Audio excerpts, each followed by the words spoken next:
Yeah. Cold shit.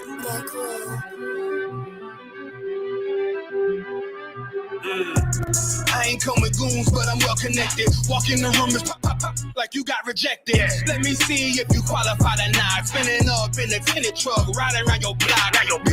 Busy man. I get a word, he ain't this shit from top to bottom like a motherfucking ceiling fan. Hopping out the rental van, on my way to LAX. Brothers out in Cali and they killers out of every set. But I ain't crippin' on no blood. One wet, all my niggas got it out the mud. Put your face on a t-shirt, memory of niggas acting tough in them songs, after the drugs.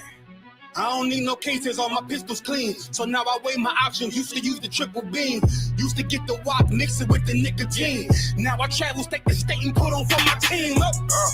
The fuck wrong with them? Ain't on my level, I should let my dog get them. I see niggas and they feelings, I don't feel them. Keep the Glockin' with me, it was like a ball with it. Me at the end, I gotta stay patient. They hate me, Lord, I gotta stay patient. You one of them? Yeah. What's the problem? I'm one west, go to war with everybody. Cut the grass for the snake, fuck the gossip. Front line with them soldiers, that's my posture. Gun drawn, trying to curse the imposter. She get out the pocket, go to war with everybody, yeah. Shit that hate, make it to the featherweights. Niggas claim they hard, but they sweeter than a dedication. Hold on, think it's time to introduce. I'm a man and a beast and a step and a ruler. Hold on, and a G and a soldier and a mover. Hold on, and a killer and a prophet and a shooter, nigga. Trying to stay humble, my shit crazy. Cold leader, need the blue stripes, no brick baby. Can't be serious, you a funny boy, young fly. Look wrong, must be a dummy, I ain't gun shy. Fuck that little bitch, she a hook. Nigga swear he the go, bring him to the bush. The fuck wrong with him? Ain't on my level, I should let my dog get him. Niggas in their feelings, I don't feel them. Kid the Glocky with me, it was like a ball with him. Be at the end, gotta stay patient. They hate me, Lord, I gotta stay patient. You one of them? What's the problem? From one west, go to war with everybody. I'm from Philly, you get hot, you catch a cold case. I'm one west, these brothers trying to set my soul straight. They done turned me to a prophet from a demon, and I'm locked in this shit and I ain't leaving. Ski mask transform the war mode like I'm Voltron. Stamp on my head and my chest from the most high. Put something tight around your neck like a bow tie. Got my niggas waiting charged up like they phone died. Red letter, drip clean, it looks so fly. Claim he riding, that's why I left his ass roadside. He gon' die. Skyscraper to a nosedive. 9mm plus P, fuck a 4-5. The fuck wrong with him? Ain't on my level, I should let my dog get him. I see niggas and they feelings, I don't feel them. Keep the Glocky with me, it was like a ball with it. Be at the end, I gotta stay patient. They hate me, Lord, I gotta stay patient. You one of them? Yeah. What's the problem? I'm one west, go to war with everybody.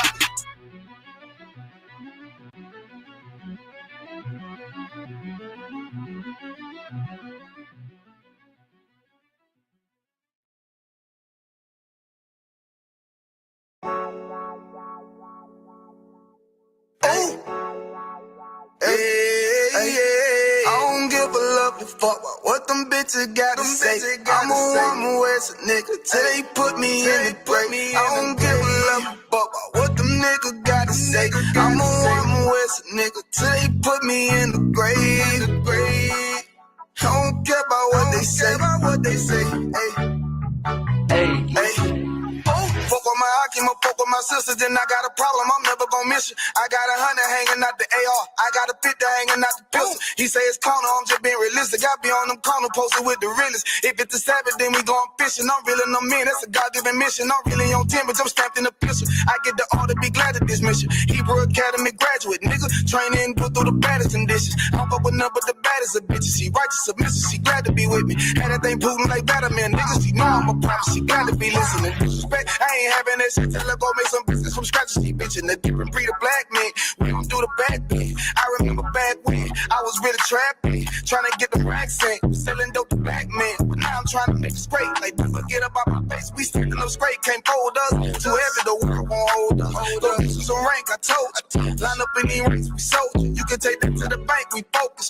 How many times must we remind you? One body, one race, some rank, I will never take up as a place. When the law with you ain't no up next, it's just us, nigga, that's that on that. All that weak shit, that ain't no threat. Say you won't beat, bitch, with that ain't no sweat. We with all that, we with all that. The Lord called a nigga out the world, I responded and called back. Oh Lord, and everything that they stole from us, fuck that shit, we want all that. Them niggas snitching and they act like bitches. That's why we unaffiliated with them. They killing women and they fuck with sisters. That's why we unaffiliated with them. They telling lies, switching up the doctrine. That's why we unaffiliated with them. They ain't gon' ride until they die, so that's why we unaffiliated with them.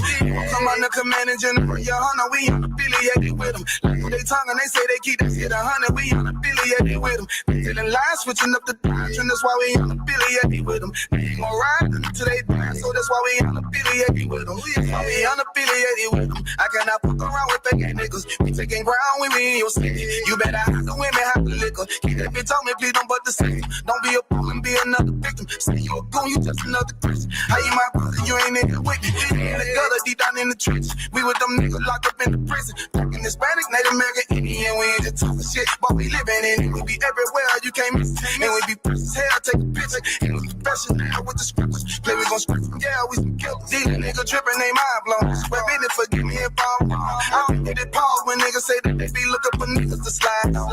The slide that I know about is when I send with the Glock with the slide on. Real, I get the order, you know that it's slaughter. See me and my niggas gon' die. Kill. The bigger the better for kingdom of heaven. You niggas get wet up by me cause I'm fed up. I rep UPK. My niggas won't let up. Got choppers, got nines, AKs, Berettas. You say you don't like me, you say you won't fight with me and my nigga like bitch or whatever. You say you don't like me, you say you won't fight with me and my nigga like them niggas snitching and they act like bitches. That's why we unaffiliated with them. They killing women and they fuck with sisters. That's why we unaffiliated with them. They telling lies, switching up the doctrine. That's why we unaffiliated with them. They ain't gon' ride until they die, so that's why we unaffiliated with them. Come on the command and general, YAHANNA, we unaffiliated with them. Like they tongue and they say they keep that shit 100, we unaffiliated with them. They telling lies, switching up the doctrine. That's why we unaffiliated with them. They ain't gon' ride until they die, so that's why we unaffiliated with them. Yeah. See, they always ask us like, why y'all don't fuck with such and such? Why y'all won't come together with such and such? I be like, we unaffiliated with them. Understand me? Like, niggas be out here on some weirdo shit. And to be honest, that's why we unaffiliated with them. Hey. That's why we unaffiliated with them. Yeah. Oh.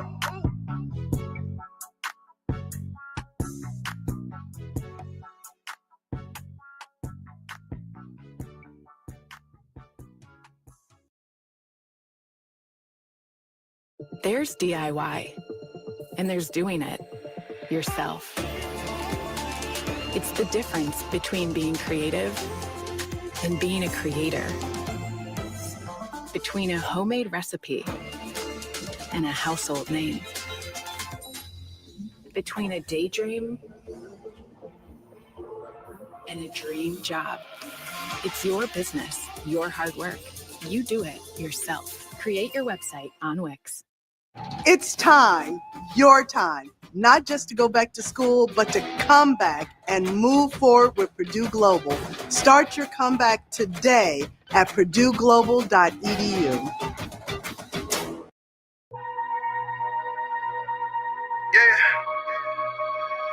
Okay, I've been in my Bible lately. You understand me? Like, shit crazy out here. World said fuck us, so we said fuck the world. You know, the world said fuck us, so we said fuck the world.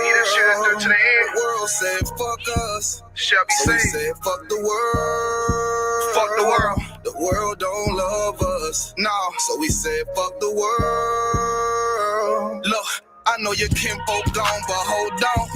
I know them lights ain't on, but hold on. Look, even if you feel you got nothing to hold on, I got a message. God said hold on to your sanity. I know you in a position that you ain't planned to be. With our lives, we're not addicted to gambling. You feel the pressure and the thoughts in your head are scrambling. You feel the storm getting closer. You feel like giving up. It before you even start, then it's over. You feeling like fuck it, you going through too much to be sober. Life is passing you by as you do this over and over, over and over, over and over, over and over. Time to make a change now. Instead of that, you fall a victim to the same now. Starting to find out that this life is not a game now. Back against the wall, couldn't run as the poor man screamed to the top of his lungs. Said fuck us, so he said fuck the world. The world said fuck us, so he said fuck the world. The world said fuck us, so he said fuck the world. The world don't love us, so we said fuck the world. For real, look. Cover your eyes, don't wanna see the blood on the leaves. Bodies of eyes innocently hanging from trees, floating in screens, blood in the water, blood on the altar. Still don't believe justice is coming. Heavenly Father, did not Christ say vengeance is mine? Don't even bother. When he return, it's gonna be slaughter. Ooh, I know you don't wanna face it, but what's real love sound like hatred. And you gotta be fucking crazy if you think they gonna get away with killing all them babies, feeding them to alligators. All the women that was raped, the transatlantic slave trade made us build a nation that we can't partake in. School to prison, pipeline, mass incarceration. All the lives that's been taken, hated to love it. You only talk about forgiveness cause we never get justice. I think you really reluctant. I remember hearing a hood nigga say all the shit he would have done if he was living during slavery. Look what's going on today, and you ain't doing a damn thing but putting shame on your ancestors' name. But who's to blame? All these drugs, pills, weed, beans, lean, and cocaine. I get the feeling that we living in a big dope game. The world said fuck us, so we said fuck the world. The world said fuck us, so we said fuck the world. The world said fuck us, so we said fuck the world. The world don't love us, so we said fuck the world.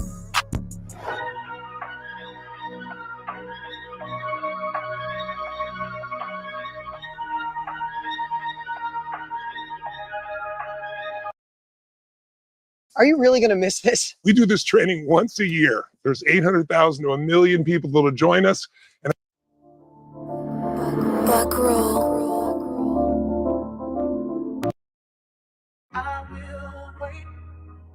Dirty Bird. Back row. Not no more. It's shocking. Yeah. I've been feeling how I'm feeling like. Fuck how niggas feeling. I've been waiting my turn. Walking through the pits of hell, still feeling the burn. At 3 in the morning when I'm tossing the turn. Shorty gripping me tight, tell me it'll be alright.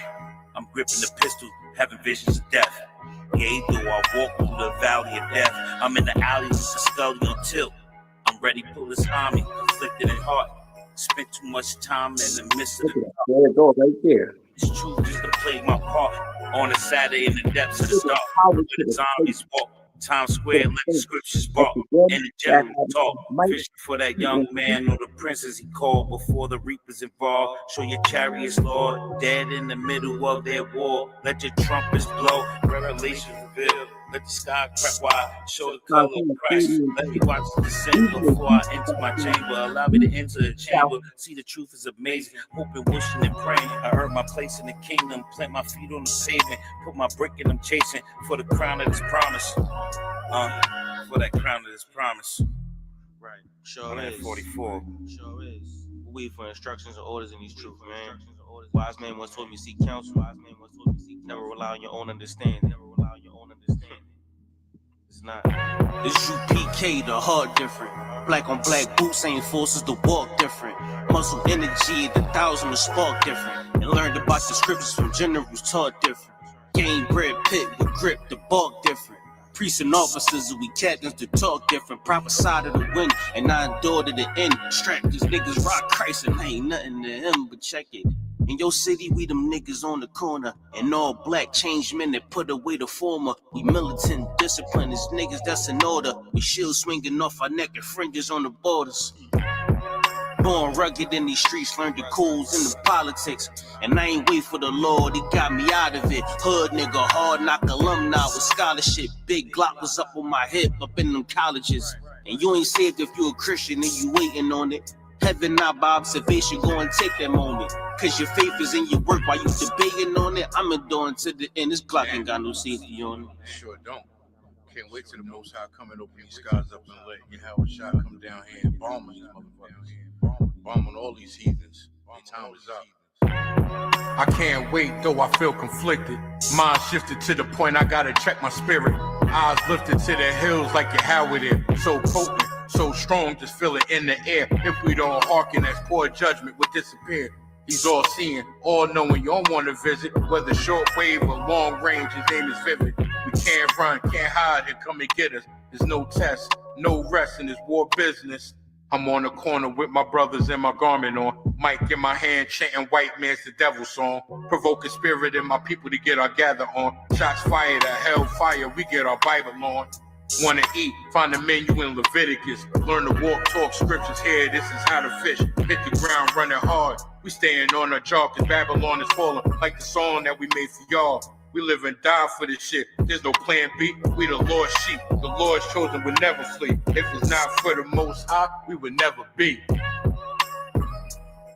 Never be. Stand the fuck up or sit the fuck down. Either you winning or you losing. Either you winning or somebody telling the truth and somebody telling a lie. Who telling a lie? Wake the fuck up. Keep it moving, keep it pushing, keep it moving. You already know what it is, Sean. I mean, you ain't gotta pay no price of buying no corners. Since when do we buy corners? We take corners. Man, you won't buy one way or another. Whether it's the bodies we don't lost or you're gonna lose. Time in the joint is behind us or ahead of us. I mean, you gonna get some shit in this game, but ain't shit for free. I mean, how many corners do we need? How much money can a nigga make? More than a nigga can spend. And then we ain't gonna be around to spend what we done made already. Shit, I didn't think I was gonna be around this long. Yeah. Well, we here. Yeah. I know a nigga murked his own man cause he was fucking on his bitch. He got booked, now she's sick. She out here sucking all these. Told my young boy to chill cause he was hitting all these licks. Now he resisted, now we 6 feet. He was thinking with his dick. Better hearken, youngin' man, I'm dropping gems. They call me old school. Gon' fed on the gram and who you shot and who you gon' shoot. 600-page indictment, nigga, what you gon' do? Up top with them lifers, you don't fight, all you do is shoot. I know them crackers mad as hell because they wanna see us dead. Plotting all the miles, holding counsel just to stay ahead. This one was, this forever. We gon' paint them nations red. If you not under this banner, then you all do mad. Man, I'm from the trenches, they ain't know it, show us love. All we know is extensions in the way you throw a slug. We done made a move on you and we don't care who it was. On the gram, I saw my youngest send a nigga up above. You would've thought me and the squad was fatigued, how we run shit. Better yet, that saw block. Better yet, that saw strip. My general said if it's not one Western, it's not legit. Fuck every crack, I'll go to their grave and go and take a piss. Mama, I'm an Israelite, I'm pulling strings like Santana. Gotta keep the blitz because in that mix it get bananas. I adapted to it. Right before the skis and went bandanas. I'm the big bad wolf, come down your chimney like I'm Santa. Pussy niggas said that they was gon' slide, but they ain't do shit. Got a couple hammers in the ride, don't make me bang shit. Got a couple crackers on my mind, I'm trying to hang shit. Yeah, I'm in the field, I'm still pissed about.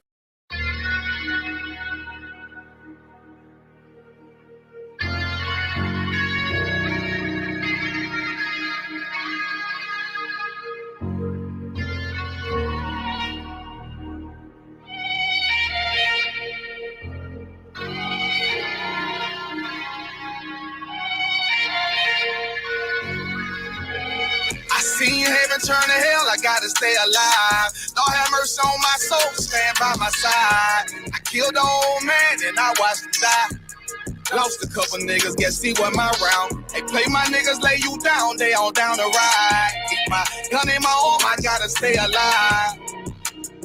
I gotta stay alive. Keep my gun in my arm, I gotta stay alive. Tell me we don't live in hell. My brother doing 55 in that cell.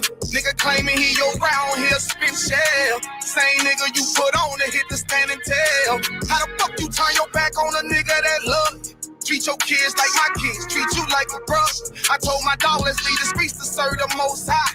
He said, fuck that shit, he trying to sell another pie. His daddy killed him, put him in the trunk, set him on fire. His wife was pregnant, he ain't never get to see his child. Had me thinking to myself, what happened if I die? Look my babies in the eyes, I gotta stay alive. I put my ego on the shelf and my pride to the side. I'm with some niggas who gon' step and got God on their side. Got in the ISUPK, they keep asking me why. As I do the work of the Lord, I gotta stay alive. Face the east, pray alive. I seen heaven turn to hell, I gotta stay alive. Lord have mercy on my soul, stand by my side. I killed the old man and I watched him die. Lost a couple niggas, guess he wasn't my round. They play my niggas, lay you down, they all down the ride. Keep my gun in my arm, I gotta stay alive. I gotta stay alive. Keep my gun in my arm, I gotta stay alive. You ever pump a pack with a snake by your side? Yes, I did. A man reach out to God before he died? Yes, I did. I know the Lord forgive us for these sins, but I'm starting to think the kingdom of heaven is for these kids. I told my daughter, there's one man in your bed, I won't stand for less. For my son, I hit your head on that fragile legs. I lost some niggas to that dope, I lost niggas to the feds. Remember Jono tried to stick me for that cheese on that bread, yeah, I was thuggin' with Lucky, and that nigga left me for dead. Endure to the end, cause I listened to what was said. Mother told me she loved me when she was sick up in the bed. I was running them streets, but the truth made me a man. Shit, I don't really speak, cause she'll never understand. That's why I ain't even tell her about these voices in my head. I'm still trying to manage my anger like Uncle Craig. I seen heaven turn to hell, I gotta stay alive. Lord have mercy on my soul, stand by my side. I killed the old man and I watched him die. Lost a couple niggas, guess he wasn't my round. They play my niggas, lay you down, they all down the ride. Keep my gun in my arm, I gotta stay alive. I gotta stay alive. Keep my gun in my arm, I gotta stay alive.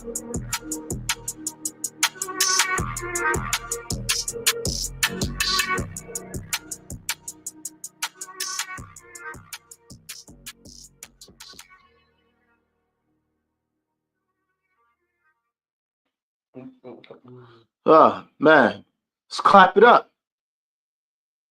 Let's clap it up. Let's clap it up for the Most High God, Christ, Commander General YAHANNA, the captains, the officers, the troopers, and the sisters. We the ISUPK. We start out 1 West 125th Street, Harlem, New York, under Commander General YAHANNA. The ISUPK is not affiliated with no fake Israelite groups, no Christian church, or no Muslim mosque. I'm Priest Officer 50 Marwasar, holding down today's history class for Precinct Officer 500 Adunya. And Precinct Officer 500 Adunya said, you brothers and sisters, we have homework. It's Genesis, the 22nd chapter. So you brothers and sisters, you take down your homework, prepare to do it. Genesis, the 22nd chapter is going to be your homework, right? Now today's history class is going to be about the emasculation of the black man, right? Throughout the time period, a lot of brothers, you know what I mean, have become real soft, weak, and moist, right? And we was indoctrinated to become that way. We was indoctrinated to become weak and moist throughout slavery, you know what I mean, the system, all over. Hey, Salak, yes, sir. You got the articles queued up for me? I want you to play. I want to show you the first one. I want the first one up there with the not the first article, but the first video. The first video I had with the where the fans at guy at. With the hat, with the cowboy. I'm gonna show you how how Hollywood, the music industry, the Democratic Party, how society has came up with this agenda. Our sisters, too, came up with this agenda to emasculate us, and now they're pissed off about it. That first video, sir, it should be queued up under there. You got to see this.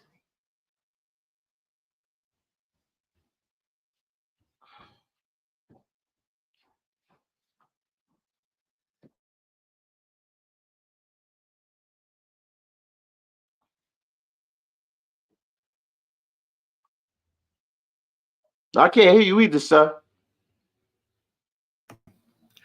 Salaki, that's probably why I was trying to. I had my phone. I had my mic muted. All right, Salaki, sir. Let me do the introduction. Did you hear me? No, you two up on the introduction. What I was trying to say was it's just regular, you know, when Officer done, because he covered like hot topics, news, and stuff like that for the Elizabeth class. It's usually just history when I do it. I mean, if you got stuff for history, no sweat. Yeah, nah, Salakia. So today's history class, right, is going to be about the emasculation of the Black, Hispanic, and Native American man. I say Black man because Hispanic men and Native men, they're Black as well. And all of it goes into one, but it's a big history. We're going to get into a big history of how the emasculation started from our slavery and everything. But before we get to the article, is a video that I want everyone to see, right? It's a video with a brother with a pink hat and cowboy boots on that we must see. Hold on. And it's queued up. And I mean, it's a sister that was hosting the video.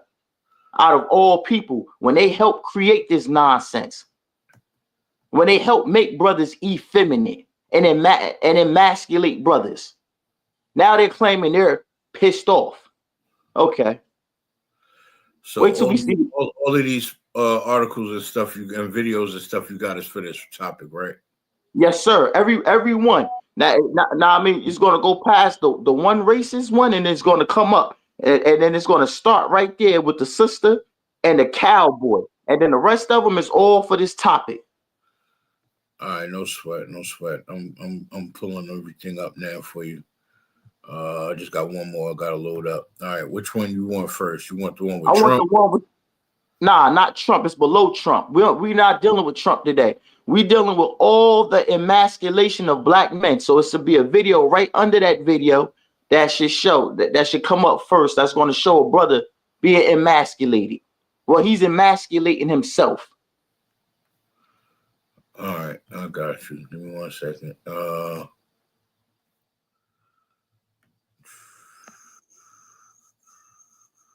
And then we're gonna put our precept books together, and we have all the scriptures. Okay, that's one. That's not what I wanted first, but we could go ahead and but that's not the first one I wanted. That's more like the last one, but that's a part of it though. That's the Christian church. How they gonna say how the Christian church emasculated us? But the first one I wanted, sir, was the one with the you gotta see the one with the cowboy. But this one right here is definitely coming up, definitely coming on later. I think yeah, it's this one. All right. Most High in Christ. Let me see. It was on Facebook. A matter of fact, I had sent it to you via Facebook. Yeah, I had sent it to you. It's on WhatsApp. But it's coming to you via Facebook. It's on WhatsApp though. I sent it to your WhatsApp, but under it is going to be like a Facebook article. I had got it from another UPK brother, and I said, "Oh, I gotta use this for class." And it's a sister. It's a sister that's running it. I see it. Okay. Most High in Christ. Just bear with us 1 second, brothers and sisters. We're gonna have a great class. Okay. The emasculation of Black men. Now, this sister right here, she's sitting right here saying how she's mad. But this animal right here, Salaki, I don't want to call the sister an animal, but this monster right here, she was a part of the problem. Go ahead and play that video for me, please, my lord. Baba Kashaw. Lord have mercy.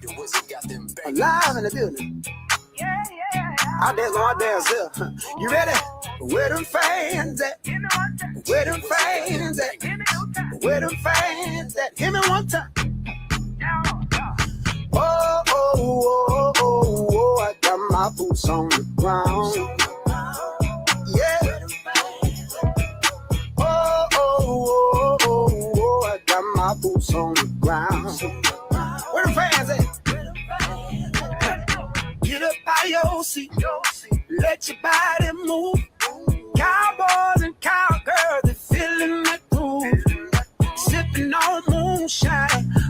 barrel rolling. I'ma get behind that thing, girl, and hold it, hold it, hold it, hold it. Whoa, whoa, whoa, whoa. Got my boots on the ground. All right. Slock sir.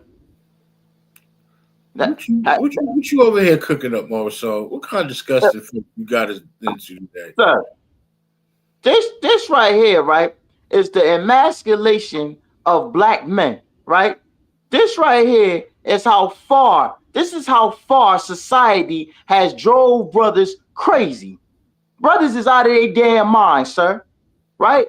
And this all started with the so-called pale-face oppressor, the Christian church, the feminist movement, right? And now it's all trickled all the way down, and now you got bodybuilders putting on cowboy hats, right? Going out there being super effeminate, right?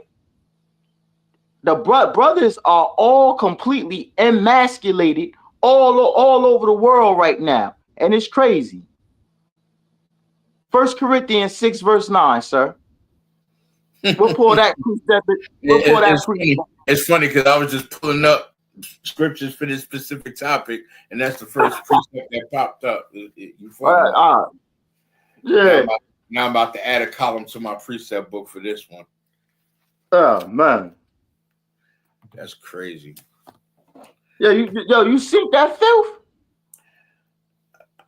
I witnessed it.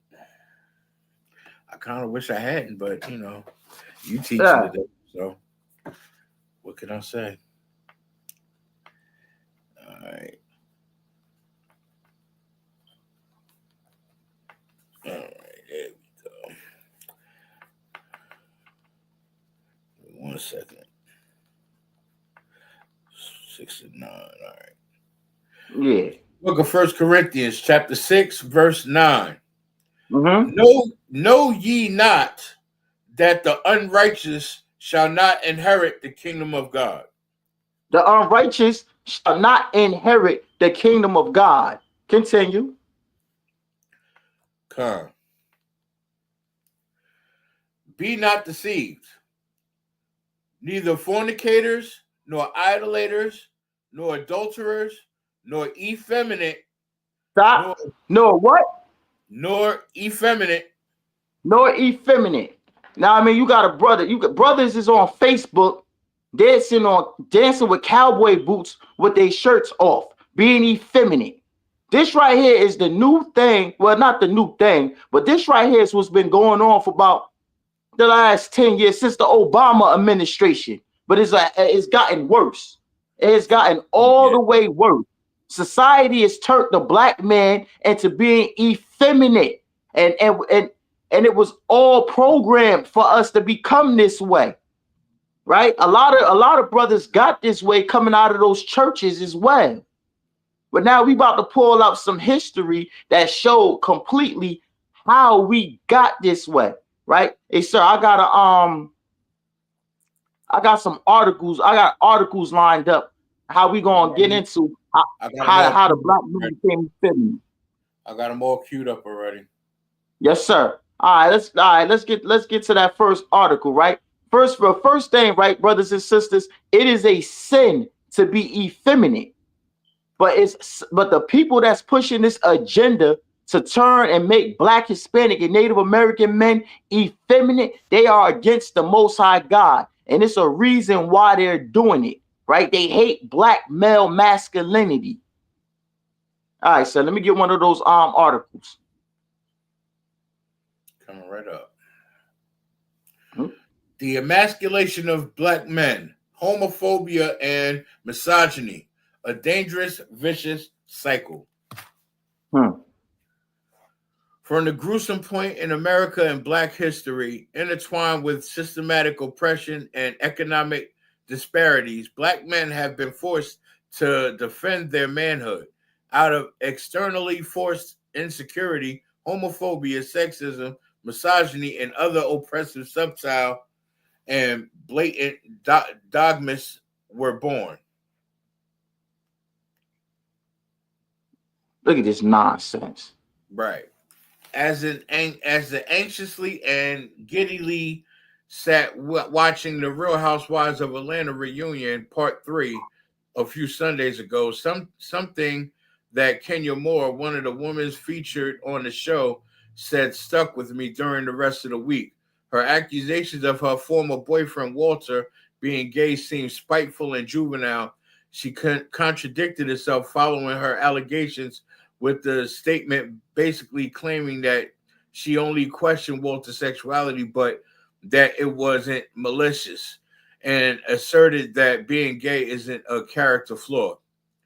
I'm not exactly a fan of Miss Gone with the Wind Fabulous, but her attempts to clear up that particular madness scored her a few brownie points with me, especially knowing that she's buddies with a few gay men on the show. With a small moment of joy in mind, I began to think even more about the situation, which tends to happen frequently, especially within the Black community. Within the Black community. God, this is definitely disturbing. All right, and go ahead. You want to continue? Yeah, we're gonna get a little bit more on this, sir, and then I'm gonna go to a scripture.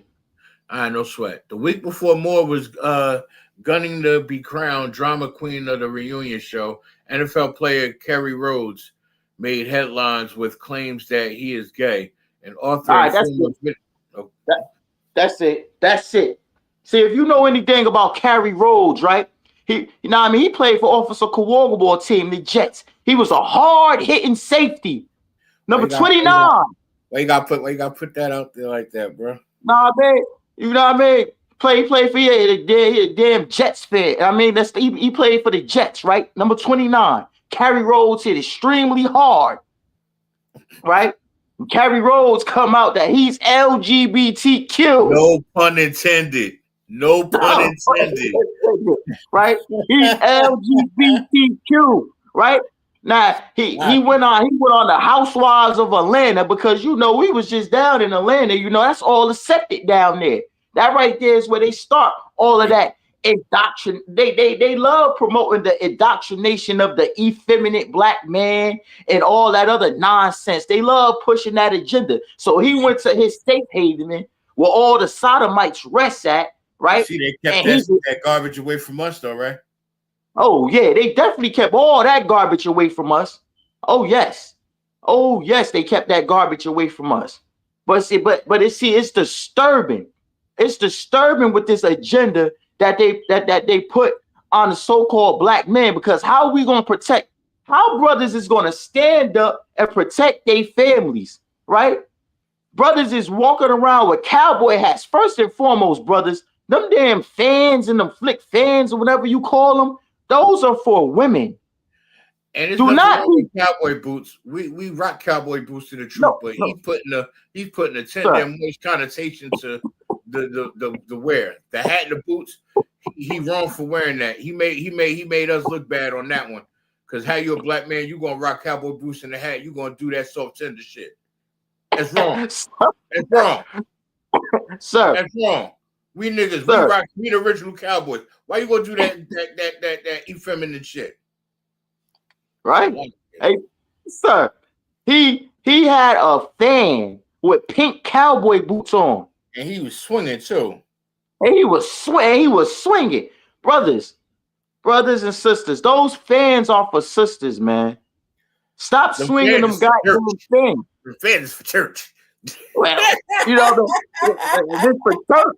Is this for church or for them sisters? I don't give a damn if it's at a church. I don't give a damn. Whenever you doing that, where that fans at dance, you brothers, stop putting them damn fans in your hands, man. Those are not for men. You are effeminate. It is a sin to be effeminate, man. Stop being so damn effeminate. We got football players coming out. Now, that brother, man, Kerry Rhodes, bro, that was my guy. Man, that was one hard-hitting safety, man.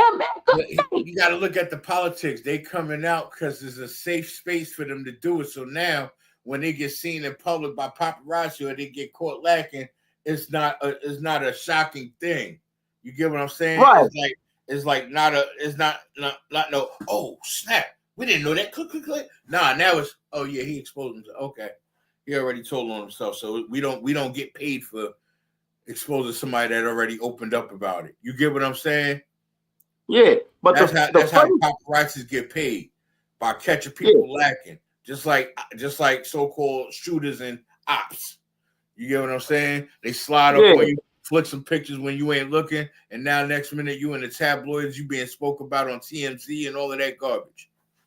Yeah, but see, the funny thing about this right here, sir, right, is Kerry Rhodes he probably figured, and that safe haven he probably got paid. He probably even got paid more money to come out, because that disgusting behavior is accepted down there, man. It's accepted there, and it's accepted in Hollywood. All of that. All of that is accepted. They kept it far away from the UPK, though, I'll tell you that. They better have kept that garbage away from us. But, you know, society accepts that, you know what I mean? The Most High God don't accept it. And we're going to go into the book of Romans, chapter 1, verse 25. Who changed the truth of God into a lie? The pale-faced oppressor, the Christian church, the feminist movement. They call it toxic masculinity. When the Lord said to be a masculine, to be masculine, to be a man, the Lord is a masculine power. And they're telling black men, no, you got to be effeminate. You got to be effeminate to get that job. You got to put on a suit and tie, some tight pants. You can't look too mean. You can't look too rough. You got to shave your beard off your face. You got to make sure you have a nice edge up. And you just got to smile more. And you just got to look happy and look presentable. That's the pale-faced oppressor that's coming up with that. And a lot of weak men fold because they want that job, because they want them dollars in their pocket, and they sell out and they go be effeminate, just like a lot of them do when they put them dresses on in Hollywood. They sell out and they go be effeminate, because the pale-faced oppressor, he teaches that as long as you be effeminate, you can make it in this world. But the Most High God said that's a sin. So we're going to go back to Romans 1 and 25 again. Who changed the truth of God into a lie and worship and serve the creature more than the creator? The pale-faced oppressor is the creature. He is not the creator. A lot of you brothers, you know what I mean, because we've been beaten down in the powder and dust, and because we've been called dusty bums, and because they say we don't have a job and we at the lowest of society, right? You got the pale-faced oppressor here, the white woman second, then you got other heathens here, then you got the black woman here, and then you got the black man all the way down here. So-called black man is at the all the way bottom of society. And because of that, a lot of these brothers fall all the way weak, and they sell out because they want to be loved. They're tired of getting beat on. They're tired of getting kicked on. They're tired of getting stomped on. So they give in. They'll give in and become effeminate. They let this pale-faced oppressor beat the masculinity out of them through their pocket, through their wallet, through their woman, through everything. Right? But they better learn how to keep the laws of this Bible. The Lord, the Most High God said to be masculine, and you don't worship the creature over the creator. The Most High God is the creator, and he said for a man to be masculine. The pale-faced oppressor then turned the black man effeminate and made the black woman masculine. So now sisters are super loud. They're swinging in the front line. They're fighting. And they're running their mouth, and the black man is quiet behind, like, I'm just trying to keep the peace. Go ahead, my lord. Now, there's also another reason behind all this effeminate stuff, right? Because, you know, women with their feminism, they're assisting to push this agenda for the LGBT equality and things and such, because they're the ones that started emasculating the men by belittling them, disrespecting them, putting them out the house, putting them on child support, using the child as a weapon. to try to get them to submit to them, trying to get men to submit to them. You understand? Right. Using the system, using money, using sex to make men submit to them. And then what they do is people's society, they're treating it like it's a small thing. They're trying to normalize it. So we go to the book of Matthew, chapter 6, verse 33. It says, "But seek ye first the kingdom of God and his righteousness, and all things shall be added unto you." See, the problem is they're not putting the Lord and these law, statutes, and commandments first. They're putting everything else before God, and they're treating everything else before the Most High, which is like it's a small thing. This is a very big thing that you're not putting the Lord God first, or these law, statutes, and commandments first. I yield. Salakia, shalom. Yabashim Yahshua Barakatah, said Danya. Yo, shalom. Yahbashim Yahshua Barakatah. Officer Dunya 500, sir. Sir, today history class is about the history about the emasculation of black men. And I queued up some articles from the 1700s, which we're gonna cover. That's gonna show the history of how this emasculation started. But I started it off to show a video of what's going on right now with these brothers. I just showed a video, right? Hey, of a brother. Salaki. Yes, sir. Yeah, how about Shem Yahshua Barakatah? Yahbashim Yahshua Barakatah, sir. Good. Yeah, sir. So I started the class off by showing this. It was this brother, right? Some Aki brother. He walking around with pink cowboy boots on, no shirt on, and a cowboy hat. So some sister was recording him doing it, right? And he got a fan. Well, you know that song, that line dancing song, "Where the Fan's At?" And he's just waving the fan, being all effeminate and LGBTQ. Yeah, and all that. The name of the song is called "Boots on the Ground." That's what it is. Boots on the ground. Boots on the ground. Yeah, that's the name of the song. Good night.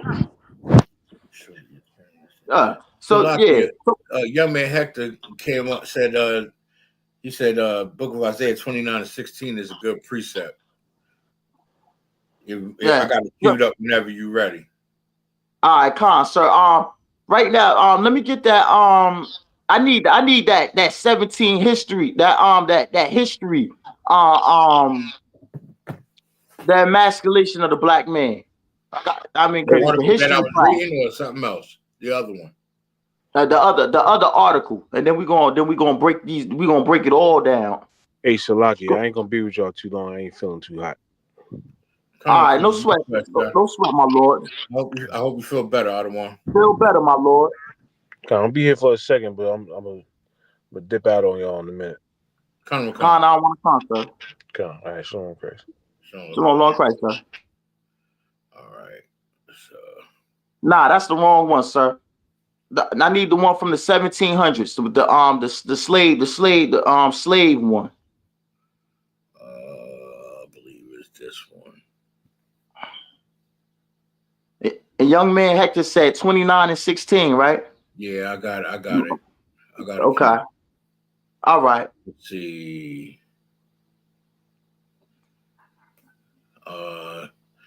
From the Sage Journals. Yeah, let me see. It say something about the 1700s. Yeah, 18th century, 21st century. Okay. Right. Yeah. Con.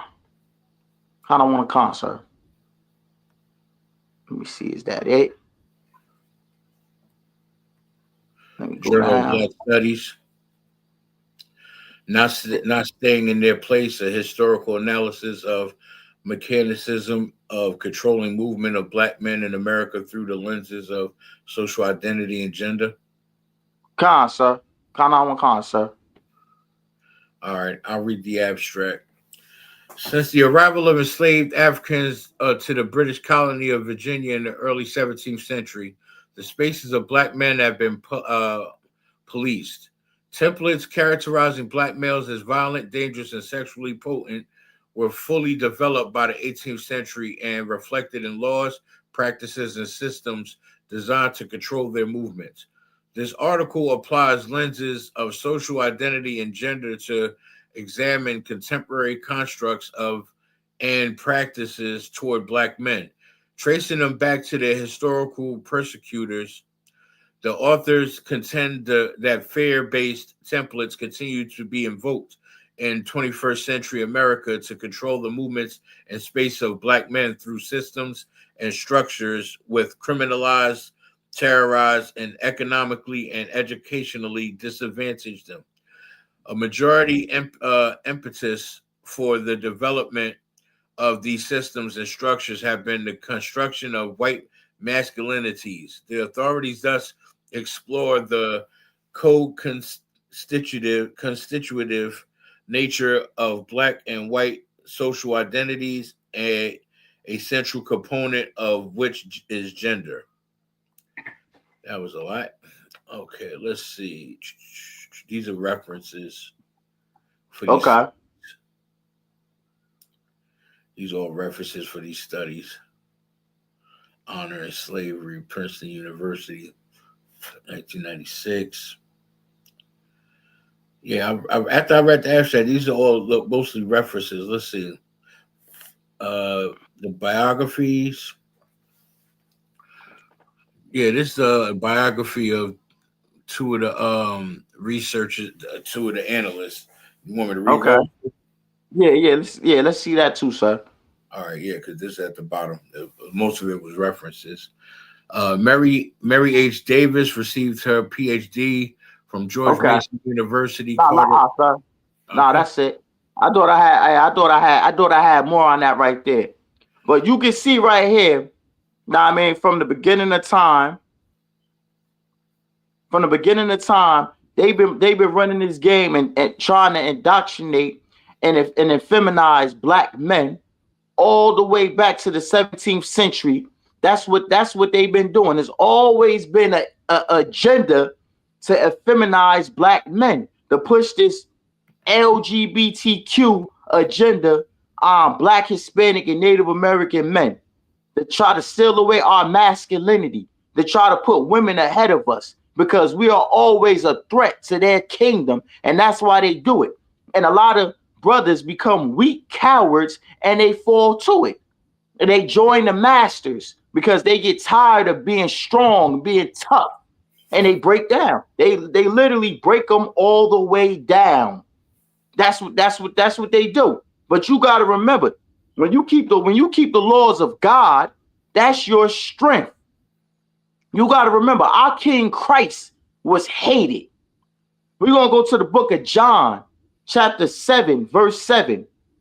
Christ said, the world cannot hate you, but me it hated, because I testify of it, of the works thereof evil.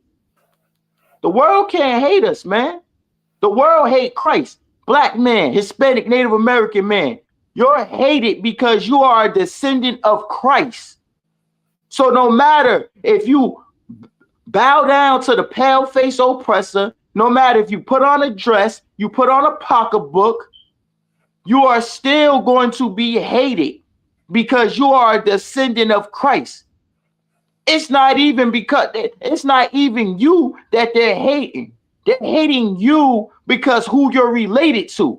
You are a natural relative of Christ. So because you are a natural relative of Christ, you are automatically a threat to society, because he is the King of all kings. He is a threat to this oppressive society. Again, John chapter 7, verse 7. The world cannot hate you, but me it hated, because I testify of it that the works there are of evil. Evil, right? When you're a Black man and you being born onto this planet, you are a threat to this pale-faced oppressor's kingdom, because they don't know. You might come out being one of them prophets of Christ. You might come out saying the same thing that Christ is saying, that LGBTQ isn't good, right? Women ruling over men isn't good. Stealing isn't good. Unaliving isn't good. Being corrupt isn't good. You know what I mean? Everything that the Christian church stand for isn't good. Going along just to get along is not good. Being a follower of other men that goes to do evil are not good. Just like how wicked politicians are, it's not good. So you're hated for that. So you will be hated for that. Go ahead. So you have something to say? Yeah, I want to read Young Man Hector's precept for your topic. Go ahead, sir. It's the book of Isaiah, chapter 29, verse 16. Surely your turning of things upside down shall be esteemed as the potter's clay. For shall the work say of him that made it, he made me not? Or shall the thing framed say of him that framed it, he had no understanding? This is a good precept for what your topic is, what we're talking. What the precept is basically saying is, today's society, the oppressor and other kinds of beings is turning everything upside down. Upside down. Taking the Lord's work, taking the Lord's good work and turning it upside down, flipping Blacks, Hispanics, and Native Indians, and pushing the agenda of LGBTQ and other things and such. And like we read in the article, for control of the masses. You understand? Right. And it's turned upside down, and they put it in place like clay, like potter's clay, like and they shaped it and molded America in the way that they wanted to. That's why they made laws and provisions in place to keep us in control, to keep us from being the full masculine men that we're supposed to be. Right. It's like I'm about to slide. Y'all about to shimmy out shot. Shalom, y'all about to get better. Yeah. So you know, and then the precept is saying like he made me not. No, the Lord did make you, but like you said, the problem is we're busy kissing up and praising the creation and not the creator. Right. We're busy brown nosing the same people that's out to destroy us. Right. Trying to seek their acceptance, trying to seek their approval. And the only thing they're going to accept is what's the best way to put it? They're only willing to accept our resignation to this earth, our expiration, our untimely demise. That's the only thing that they're willing to accept. Yes, so like if I made my book in our DNA, so they can harvest it and try to be us. I don't understand that. They want to kill us because they can't be us, and they dissect us, take us apart, use our DNA, use us, and try to become a better version of them using us. But how James Brown said, why can't we all just get along? And that was what's his name? They got beat up by police, not James Brown. Talk about Rodney King. Yeah. Rodney King. Can't we all just get along? Salakia, sir. You know what I mean? But, you know, the problem is the reason why things is able to be turned upside down, the way they're turned upside down, is because you have men that become weak. You have men that are afraid to be hated. If you're a Black, Hispanic, Native American man, you better learn how to start love to be hated. I wake up every day with a new way. I wake up every day wanting to be hated even more. Even more. I find a way, but to be hated in righteousness, not to be hated because I trespass to get somebody, but because I keep the law, statutes, and commandments of the Most High God. You know what I mean? That's why. Salakia, sir, one second. Hold me down 1 second. Salakia.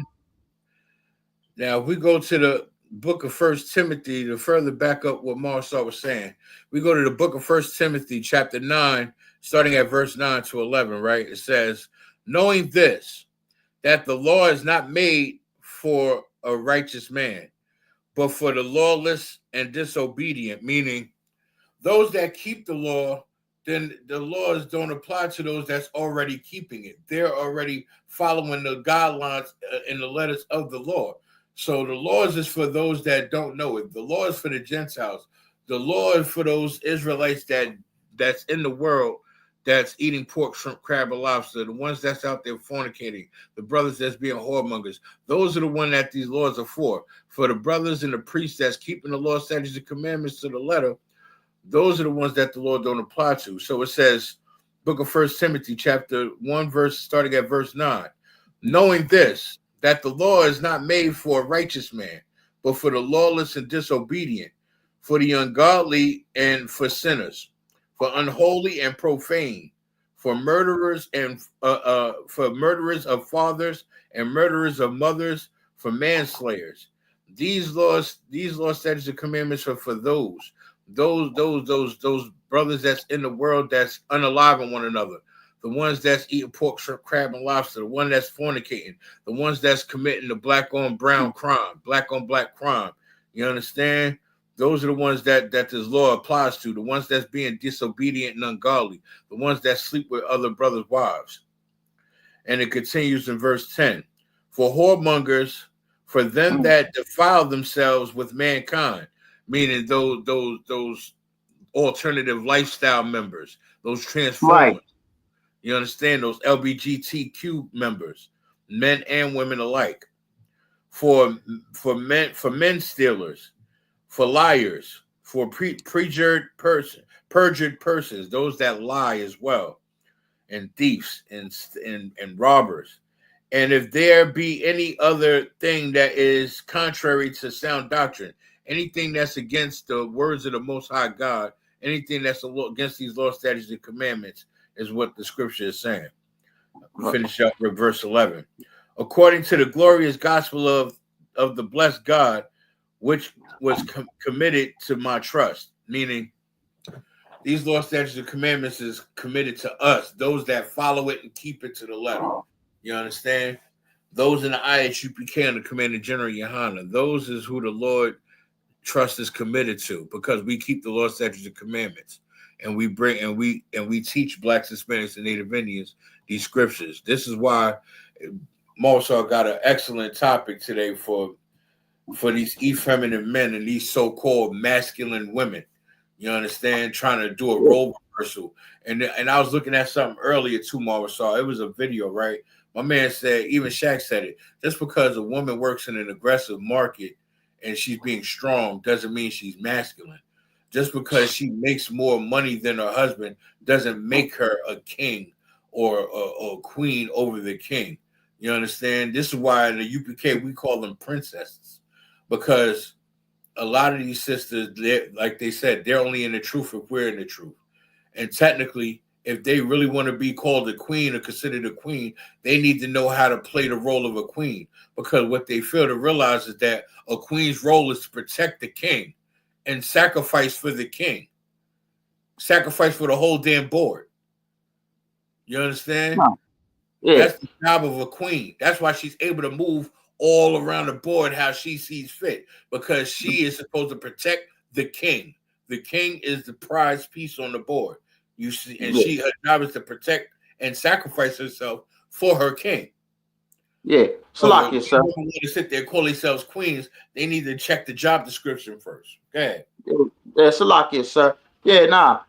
I mean, a queen is a heathen custom. There's no queens in Israel. When Queen Esther, when Esther became a queen, Esther was a queen in a heathen nation. But in Israel, like King Solomon ain't had no goddamn queen. King David ain't had no queen.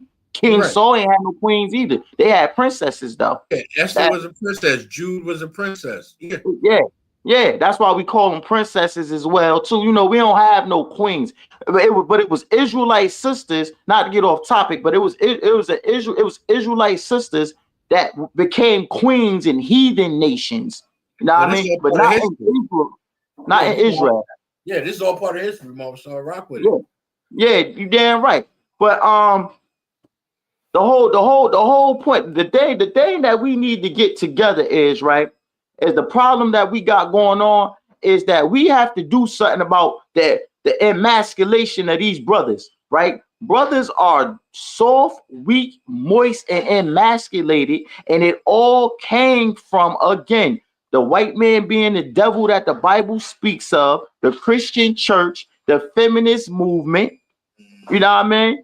All of this is destroying our brothers. Got them dancing around in pink cowboy boots. I mean, pink cowboy boots, waving fans and losing it. I was a little confused about looking at him when you telling me to cue it up because it just showed him standing there with his back to the screen, and I'm like, oh God, what kind of nasty shit this nigga got me loading up? and young man Hector's on fire, bro. He got a dope precept for right now. He got another good one. I got it loaded. You ready? All right, let's hear his precept. It's the book of Ecclesiastes, chapter 7, verse 29. Lo, this only have I found, that God have made man upright, but they have sought out many inventions. Right. What that out many inventions, trying to emasculate men, trying to make them effeminate, trying to try to keep blacks, Hispanics, and Native Indians from reproducing, because we're creating the masses that's making the white man the minority and not the majority. You understand? Right. So damn right, young man Hector. They trying to create inventions to control the masses. They create laws and provisions to keep us in check, basically, to keep us in place, to keep us controlled. You understand? They create machines that could manipulate the weather. They create all types of inventions. They created the police force. Yeah, Salakia. Look at you ain't seen the robots that they making now. Oh man. You know I've seen it. You know I got them. Oh man, they're making these sex robots now. You know what I mean? They making these sex. They're talking about doing full head transplants in 8 years, like removing this much from the chest up and putting it in a new body. And you still being able to, keep your consciousness and your memories and all of that. Yeah, that's insane. But they trying to make it. They trying to swing it to where it's for a good cause, or make it sound like that. For those that's riddled with stage 4 cancers that they can't cure, or certain ailments or disease or terminal diseases. You know what I'm saying? Like if they got the money, they can continue to live. But you're gonna put that old ass head on a new young body. How is that gonna work? You gonna give them the Benjamin Button effect? Like how is that gonna work? Right. Saying like they're gonna have a way to have it, the so-called have it figured out though. I'm sure. Salakia. Yeah, but if I may, right, with that precept that young man Hector brought out too, that's also what they talking about with them damn sex robots, right? Because now when you bring it, if you get brothers and sisters to start laying with these goddamn robots, right? Before you know it, you're gonna stop reproduction. Not necessarily. It depends on it depends on the person, most. So for the most part, yeah, it will. You'll slow it down. But you will slow it down. Now you know what it's going to do? It's going to force these sisters to do one or two things.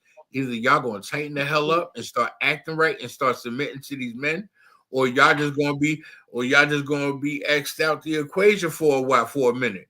Because what's worse? Them having a little robot they can pull out the closet every now and then, or dealing with a heathen. What's worse? I'm pulling a spade. What's worse? Going to the other side and damn yourself with the Lord, or have a little robot and play with the gray area? Sir, they making these goddamn robots like grown people. Like they putting real organs on them. Yeah, real skin, real texture, skin, and you know what I mean. You get to hook it up to your specifications, how you like, you know. It's real crazy. Yeah, it's real crazy out here. So the thing about it is, because the black man has been so emasculated, right? What Esau felt quick to do was he was like, okay, now brothers are so emasculated, they don't even know how to deal with sisters no more. Why you think you got the passport boys? Why you think you got the passport boys down there dealing with trannies in Thailand? Because they're so emasculated. Why you think you got so many sisters coming home and catching their man? Sir, they're catching their man in bed with other men. Nah, like 90 going north. Was in Colombia with the Spanish women and DR and stuff like that. Nah, but see, no, you got some passport boys that be going down to Colombia and DR. You got some that be going down to Thailand messing with the boys. And stuff like that, yeah. Yeah, they be going to Thailand messing with them men too. You got all kinds of different type of passport boys. But what I'm saying is these brothers is so these brothers are so emasculated. They're so emasculated. They not even fighting. They not even fighting for sisters no more, man. They not fighting for these sisters no more. Good, sir, let's see if we got one of them other articles we could queue up real quick. Or we might go with that. We got one more article and the rest is videos. All right, let's go with the last article real quick. Hold on, let me write this precept, young man Hector down, because he be on fire with these precepts. I'm trying to find a good spot to put it so I know where it's at. All right, here we go.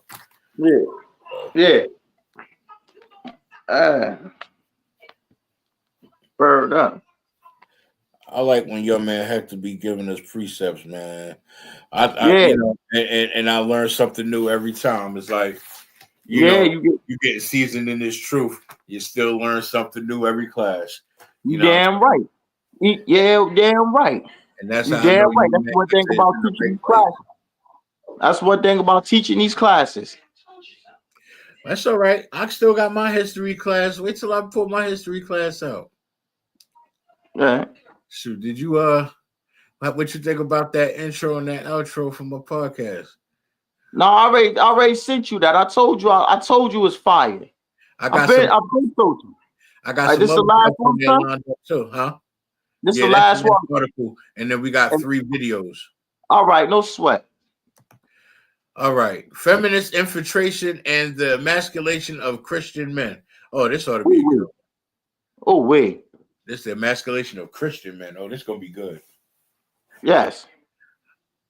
I hate radical secular feminism, whatever that means. I really do. Don't get me wrong. I deeply appreciate the right to vote and own property. I think that men and women with the same amount of experience and education should be paid the same amount of money for doing the same job. And I love seeing women study and develop their minds, particularly in the area of sound biblical doctrine. Now, see, I'm going to pause right there real quick. Now, the problem that I've been looking at online all day today is women is spending too much goddamn time trying to be equal to or above a man rather than be feminine, be in your feminine and stay in your goddamn place. And I'm not saying that in a negative connotative way. I'm saying it in a way like you have a place, take your place and own it and take accountability for the effed up stuff you doing. You understand what I'm saying? Right. Like, they don't want to take accountability for the messed up stuff they be doing or how they be treating brothers. And then they expect to sweep it under the rug like it ain't never happened. Yes, Salakia, sir. If I could get it in, right? Because the brothers are now effeminate, sir. They're emasculated. Yes. Right? They don't know how to stand up to these sisters. They don't know what to say to these sisters. They don't know how to stand up to these sisters. They just take whatever these sisters. If a brother not running away from a sister, right? He's just bowing down to her. He's just going along just to get along. You know what happened? If he's not running away from her. I seen it online.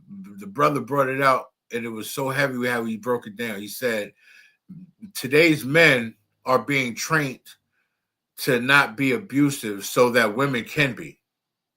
That's a good the fact that men are abusive.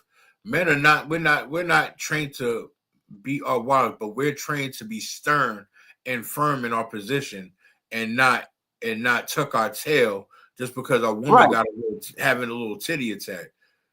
Shut your ass up and go sit the F down somewhere. Damn right. You goddamn stay in your fucking place. Salakia for the language. Yeah, Salakia. And if I may, right? Like it ain't that, and that's the thing. Like they don't know. Like it's a difference between a check-in. These brothers don't know what a check-in is because society will teach you that the way we are, the way we check is abusive, and it's not, right? Because if you had a sister that was talking to you sweet and that was talking to you nice, you wouldn't come off like that. Know what I mean? But you know what I mean? These sisters are now masculine and the brothers are effeminate. They can't even tell. They can't even tell the difference. Dude, they can't even tell the difference. A brother singing and wanting to dance all the goddamn time and is never prepared for no goddamn warfare, but always want to be happy. He's walking down the traits of being effeminate, man. And that effeminate trait is walking him down in the way of being a goddamn sodomite. I'll do you one better, Marvin. So think about it. I look at the high school kids today. I don't know if you be paying attention to the kids as they. I pay attention to them all the time. All right, now pay attention to this. Why are the boys all walking around with slippers and Crocs and slides? When the hell did that happen? We go to school. We wear two things: sneakers, boots, preferably Timbs or what you call it? What's the other one? ACGs. Nike. Yeah. We wear boots. It's Timbs, the ACGs, or Vasquez Gore-Tex. Sneakers, whatever you prefer, but sneakers. You know what I'm saying? Right. Kids is wearing Crocs. They wearing slides. They wearing foot thongs. I'm looking like, hey, walking around with pocketbooks on. They walking around with pocketbooks on. That pocketbooks on like that big moose. It's war out here, and y'all. All right, no sweat. Y'all got it. All right. There's one young lady, she walking down the block with her braids so damn long it's dragging on the ground. Any girl could just walk up and just step on that shit and break her neck. Right. Don't even say that. Just step on it and let her keep walking. Her head gonna go snap right back. And now it's a lot of now it's a lot of reports being that a lot of these damn kids and like a lot of these men are being found in the bed with one another. Like 90 going north. Right. And the thing is the cause for a lot of this effeminization. Yeah, the Christian church is mostly the cause. And our sisters putting the brothers out and emasculating them in the household. So what, you make more money? Stay in your goddamn place and go fix me something to eat. And this house better be clean when I get back. Damn right. I don't care if you make more money than me. You better get this shit clean. Think somebody playing with you. See, they don't got that assertive type of man. They got that Will Smith type of man. They got that beta male. They got that simp juice. They got that brother with the simp juice, and that's the problem. And they think you know what it is. These sisters out here want their man to be like their gay best friend. Man, they want to treat and look at their man like they would look at their gay best friend. I'm gonna tell you why. Because they want him to have all the benefits of a woman with none of the drawback. They want him to have all the masculine parts of the men without any of the what they call toxic masculinity. You know what I'm saying? Toxic masculinity. There was a sister that broke it down online the best the other day.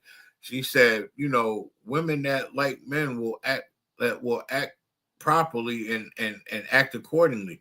But the problem is a lot of these women out here don't like men. They like sex, but they don't like men. This is why they cheat on them. This is why they'll have babies with them and then put them on child support and put them out the house. They like them enough to deal with them to have sex and have their babies. But other than that, these feminist women do not like men. That's why they like women that act like studs. Salakia. The reason why that's happening is because the women are masculine and the men are effeminate. They say, yeah, the white man. Like this is what they're doing, right? They're like, okay, I have sex with this man. I have some kids with this man because they my kids anyway. I'm just gonna go put them on child support and keep the kids. And then you know what? I don't need them around no more. I don't need them around. Don't want them to move on. But don't want him to have an actual woman that's going to love him and be good to him and treat him right, though. And make his life utter hell. You know why? Because, she's going to do that because she said, I control him. He my property. Now, I mean, she believed that she's over him. She believed this is how a lot of these baby mothers think, because they have babies with these effeminate, emasculated bastards, and they literally think that they rule over them, in which they do rule over them. You got to see these little half of rainbows, man. They women rule over them. They baby mamas rule over them. They baby mamas make their lives hell, and it don't be nothing that they can do about it. These brothers are 50 blunts and lean pills, every drug, organs damaged, destroyed, out of their damn mind. Now I'm about to commit suicide over a baby mama, because they baby mama is so damn masculine, man. They baby mama is like the goddamn, is like Ike Turner, and they're Tina, and they not Tina in the limousine. They Tina in the goddamn studio.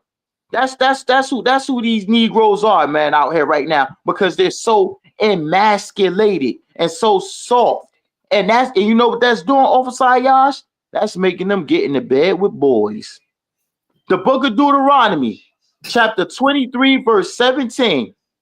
Thou shalt be no whore of the daughters of Israel. There should be no what? Thou shalt be no whore of the daughters of Israel, nor a sodomite of the sons of Israel. And what's going on right now with these brothers that's being emasculated? They are all turning into sodomites, man. Being effeminate will turn you into a sodomite real fast. It's happening like 90 going north. But what's They're making it worse? emasculated sodomite. Go ahead, sir. What's making it worse is that the men are becoming sodomites. The sisters is trying to become masculine like men to put themselves, basically usurp authority over the man. And not only that, the ones that's beta males, they still got a little masculinity left in them. They go on dealing with white women and East Indian women and Arab women and stuff like that, and they're becoming a whore of Israel because they're worshiping another god.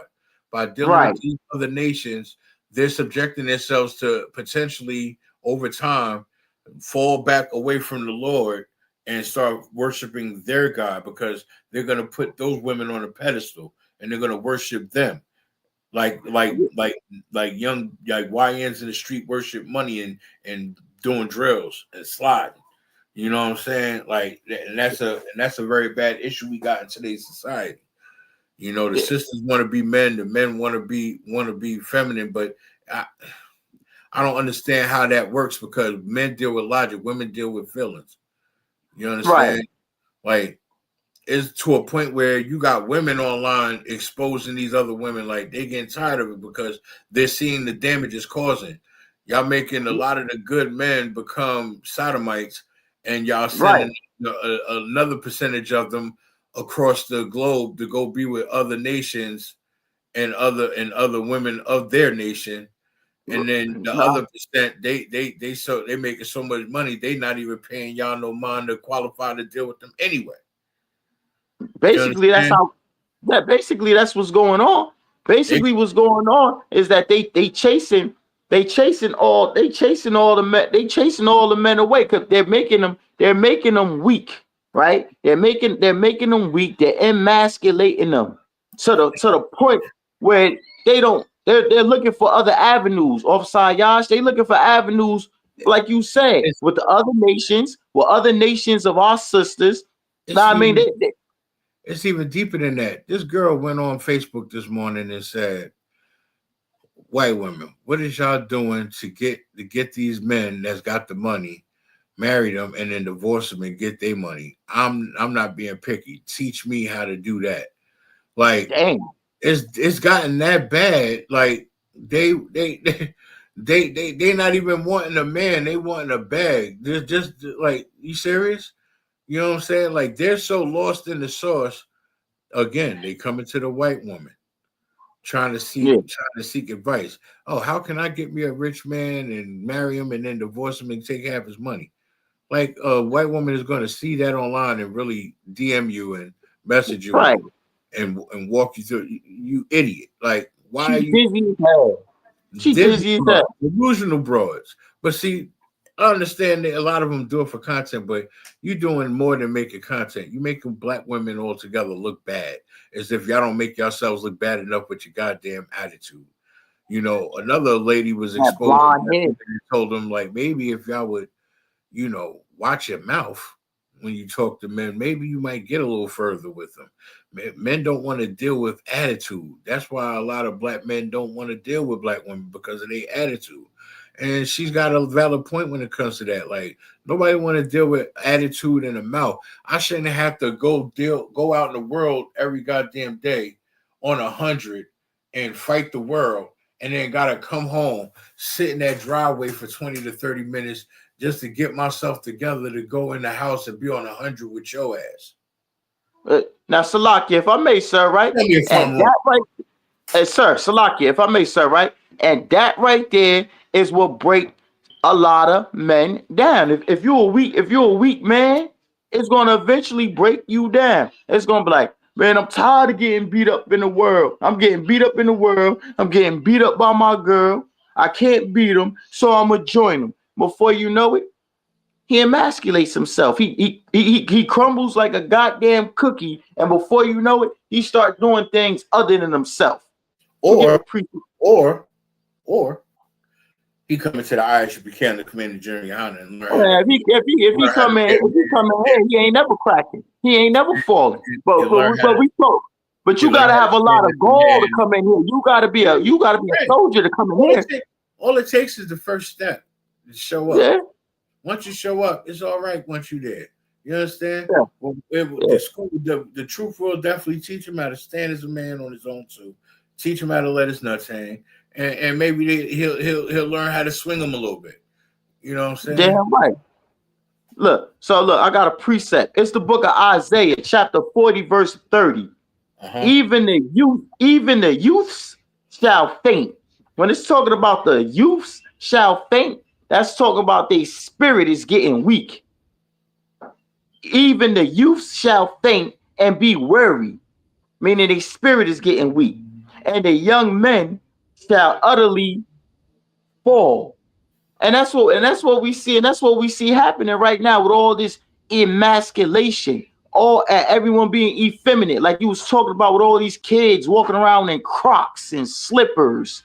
You know what I mean? And they walking around high and effeminate, and I mean with a weak spirit. Isaiah spoke about this. He said, even the youths shall faint and be weary with a weak spirit, and the young men shall utterly fall. And that's what we're seeing right now. This generation of young men right now, they utterly fall. And the ones that's older than them, right? They done no good job teaching these youngins what to do in life, because they're in the bed with a man they damn selves. They daddy's 40-some years old, and they're in the bed with a man because they've been broken down from the damn 90s or the early 2000s. They done dealt with some damn dragon with a loud mouth, and her loud mouth have broke him down, have driven him crazy. Now he's getting in the bed with men because he didn't win, and he didn't jump from dragon to dragon to dragon to dragon. And he didn't find no hope. Now he's trying something different. He done lost his damn mind. And that's pretty much how we go. You got a valid point there. Young man had got a precept, but I got one too. I figure I'll do my precept and then we can finish this article before we get to one of the videos. Yeah, I'll take it like that too. Yeah. All right, Con. It's the book of Romans, chapter 1, verse 26. For this cause, God gave them up unto vile affections. For even their women did change the natural use into that which is against nature, meaning women laying with other women. Laying with men. Meaning women being transforming into men. Dwayne Wade's son cutting his rod off being a woman. Right. I don't get it. He cut his rod off to be with a white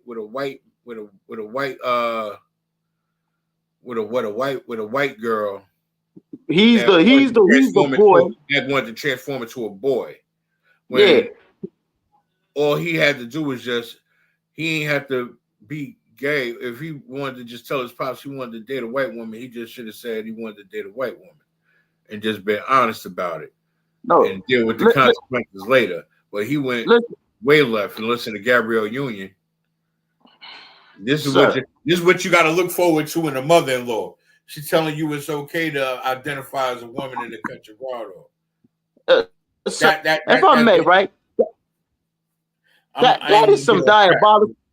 Yeah, bust it down. That's in the scripture. No, sir. That shit is diabolical, right? It is. You just right. Dwayne Wade's son became a girl that got with a boy that got with a girl that became a boy. Right. Yeah. That is that's ass backwards. Good night. If he wanted to deal with the little white girl, he should have just dealt with the little white girl. It ain't like he just met her. But you know what? Dwayne Wade. You understand where I'm going with this? It ain't like he just met her.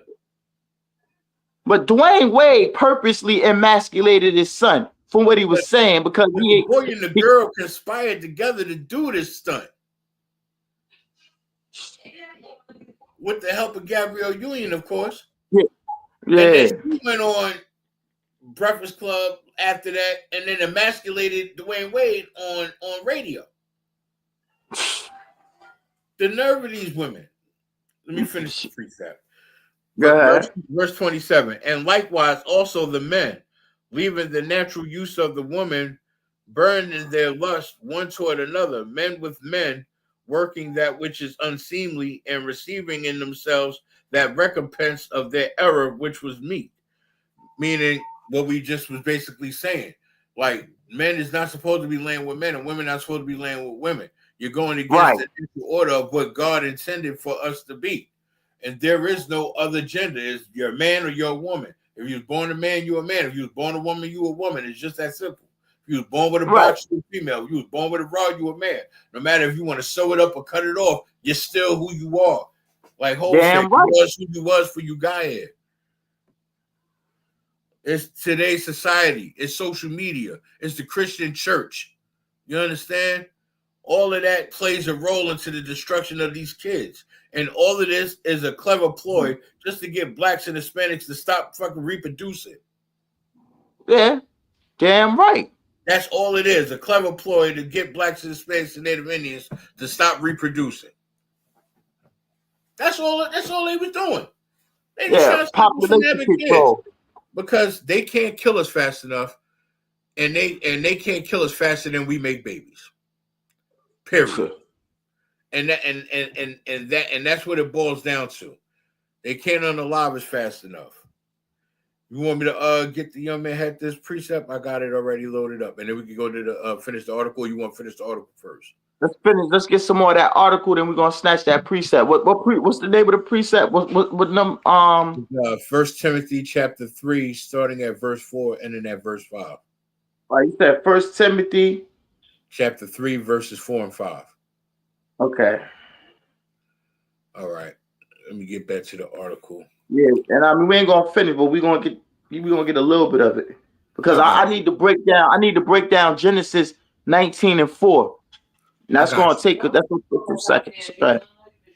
I got you. All right. But what I don't like is some of the methods that have been employed to achieve these things, the biblical values that have been sacrificed along the way, and emasculating impact feminism has had on men. Turn on any television show, watch a commercial, go to the movies, read the news, scroll through your social media feed, and examine the way men are generally viewed, spoken of, and being treated by others. If a feminine character on a TV show slaps her husband or punches him in the arm, we laugh and sympathize with her anger, depending on the scenario. But if the roles were reversed, we call the same behavior from a man abuse. Men are frequently portrayed as bumbling, incompetent as fathers, husbands, and employees, with the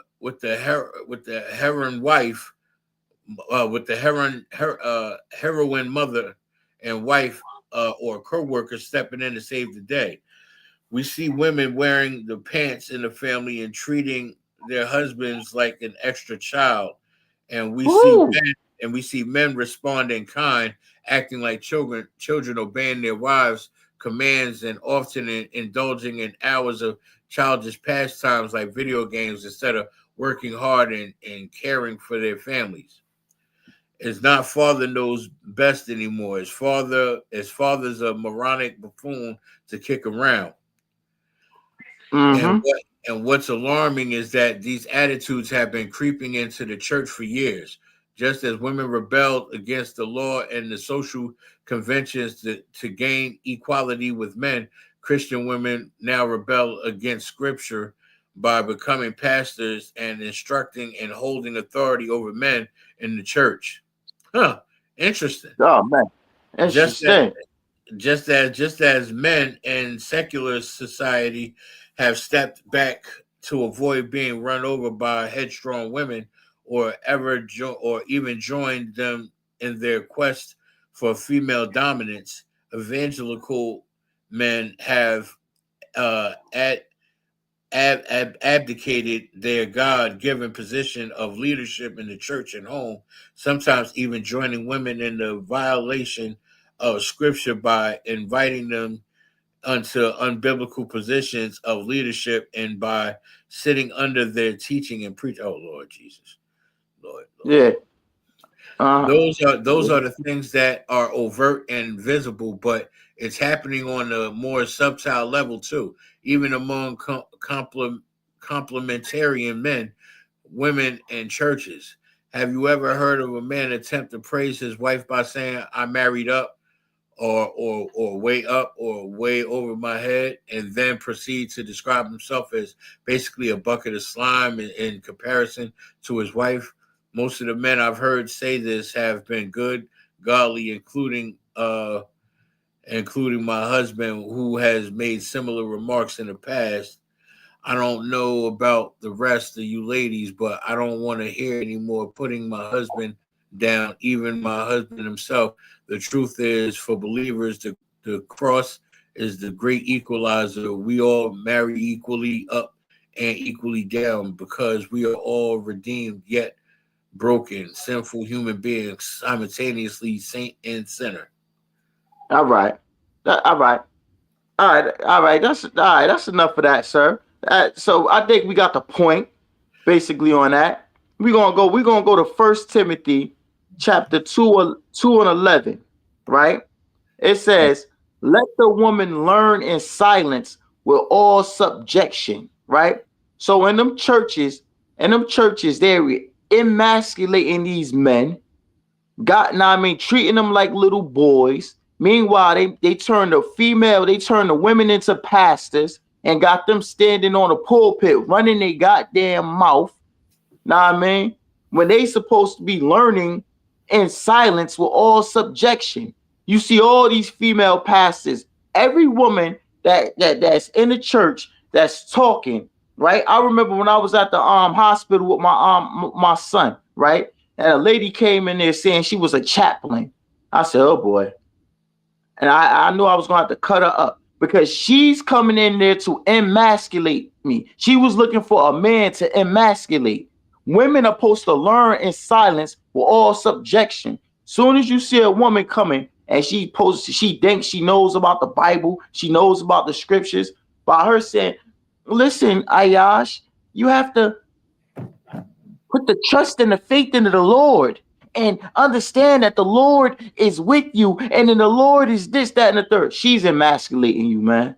You know right what there. I'm And she don't even know that by her running her mouth, she's sitting there emasculating you. When a Jehovah Witness knock on your goddamn door and they trying to teach a goddamn grown ass man scriptures, she is emasculating him.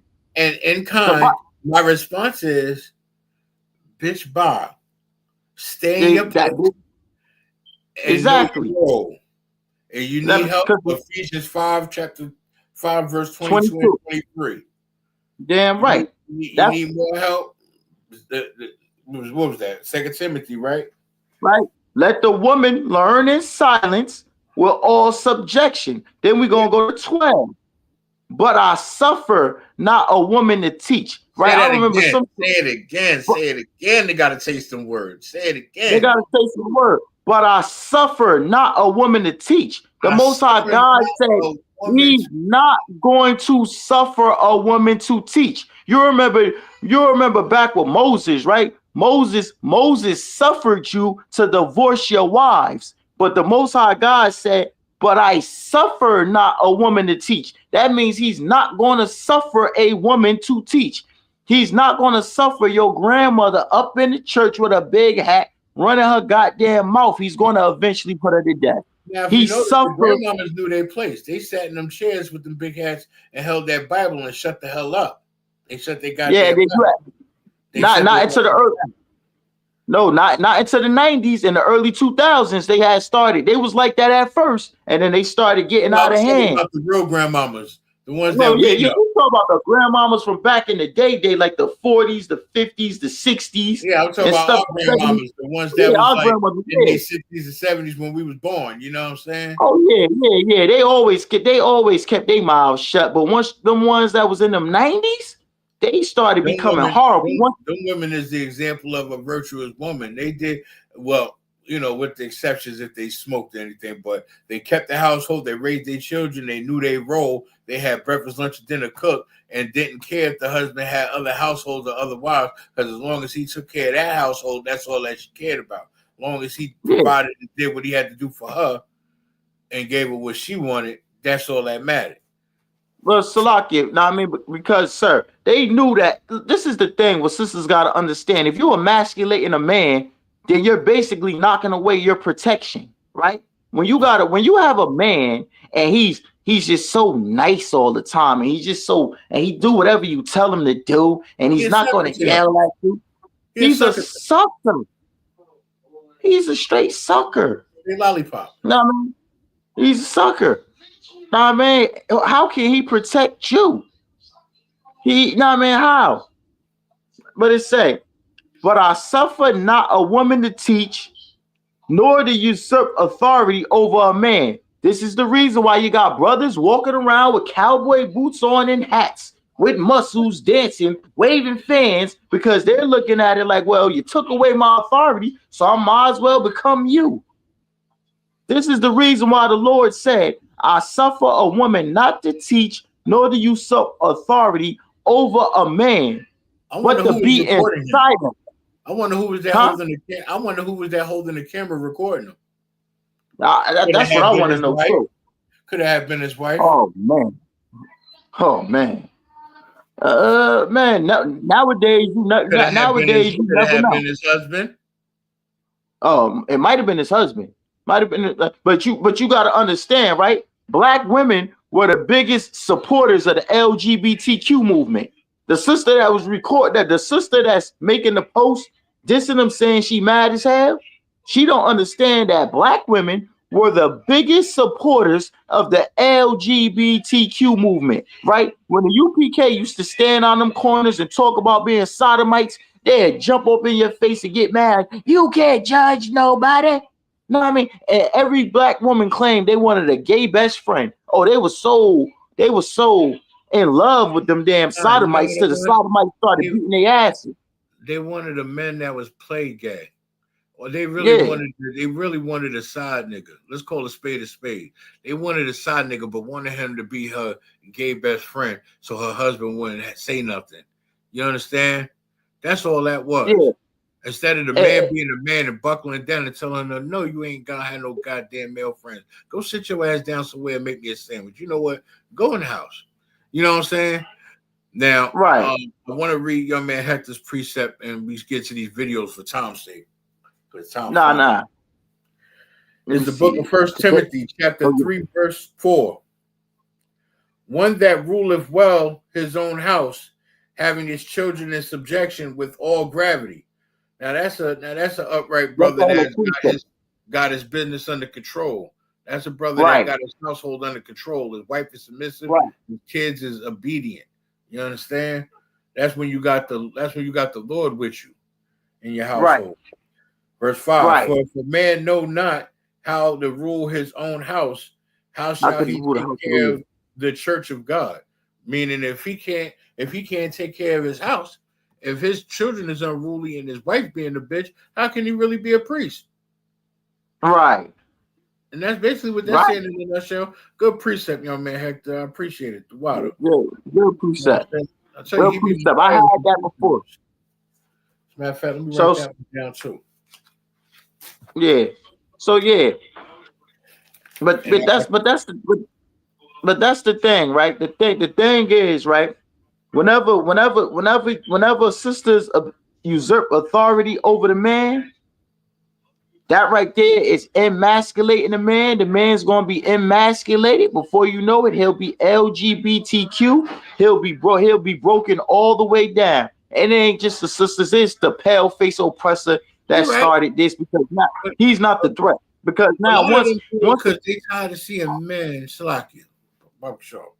A lot of them do it because they see men and how men move around and got a concept of what it is now, but they're not understanding that biologically and biblically it's toward for us to move in that way. But they think, all right, well, now we searching for equality. I'm gonna do what he do, and I'm gonna move around, and I'm gonna have a side nigga here and a side nigga there, and I'm gonna do this and do that, and this nigga in the house better act right or he out because I'll make the money. You know what I'm saying? They trying to act like men. They're trying to emulate us, and they can't. And that is the main problem. Whether if it's a Christian church causing it, whether if it's a white man causing it, all together, it's a behavior that's got to stop. Period. The behavior is going to get stopped and it's going to be crushed. But it started with the pale face oppressor, the Christian church, the feminist movement, the Democratic Party, right? The whole thing, they've been doing this forever to so-called Black, Hispanic, and Native American men, because we are the real princes of the powers.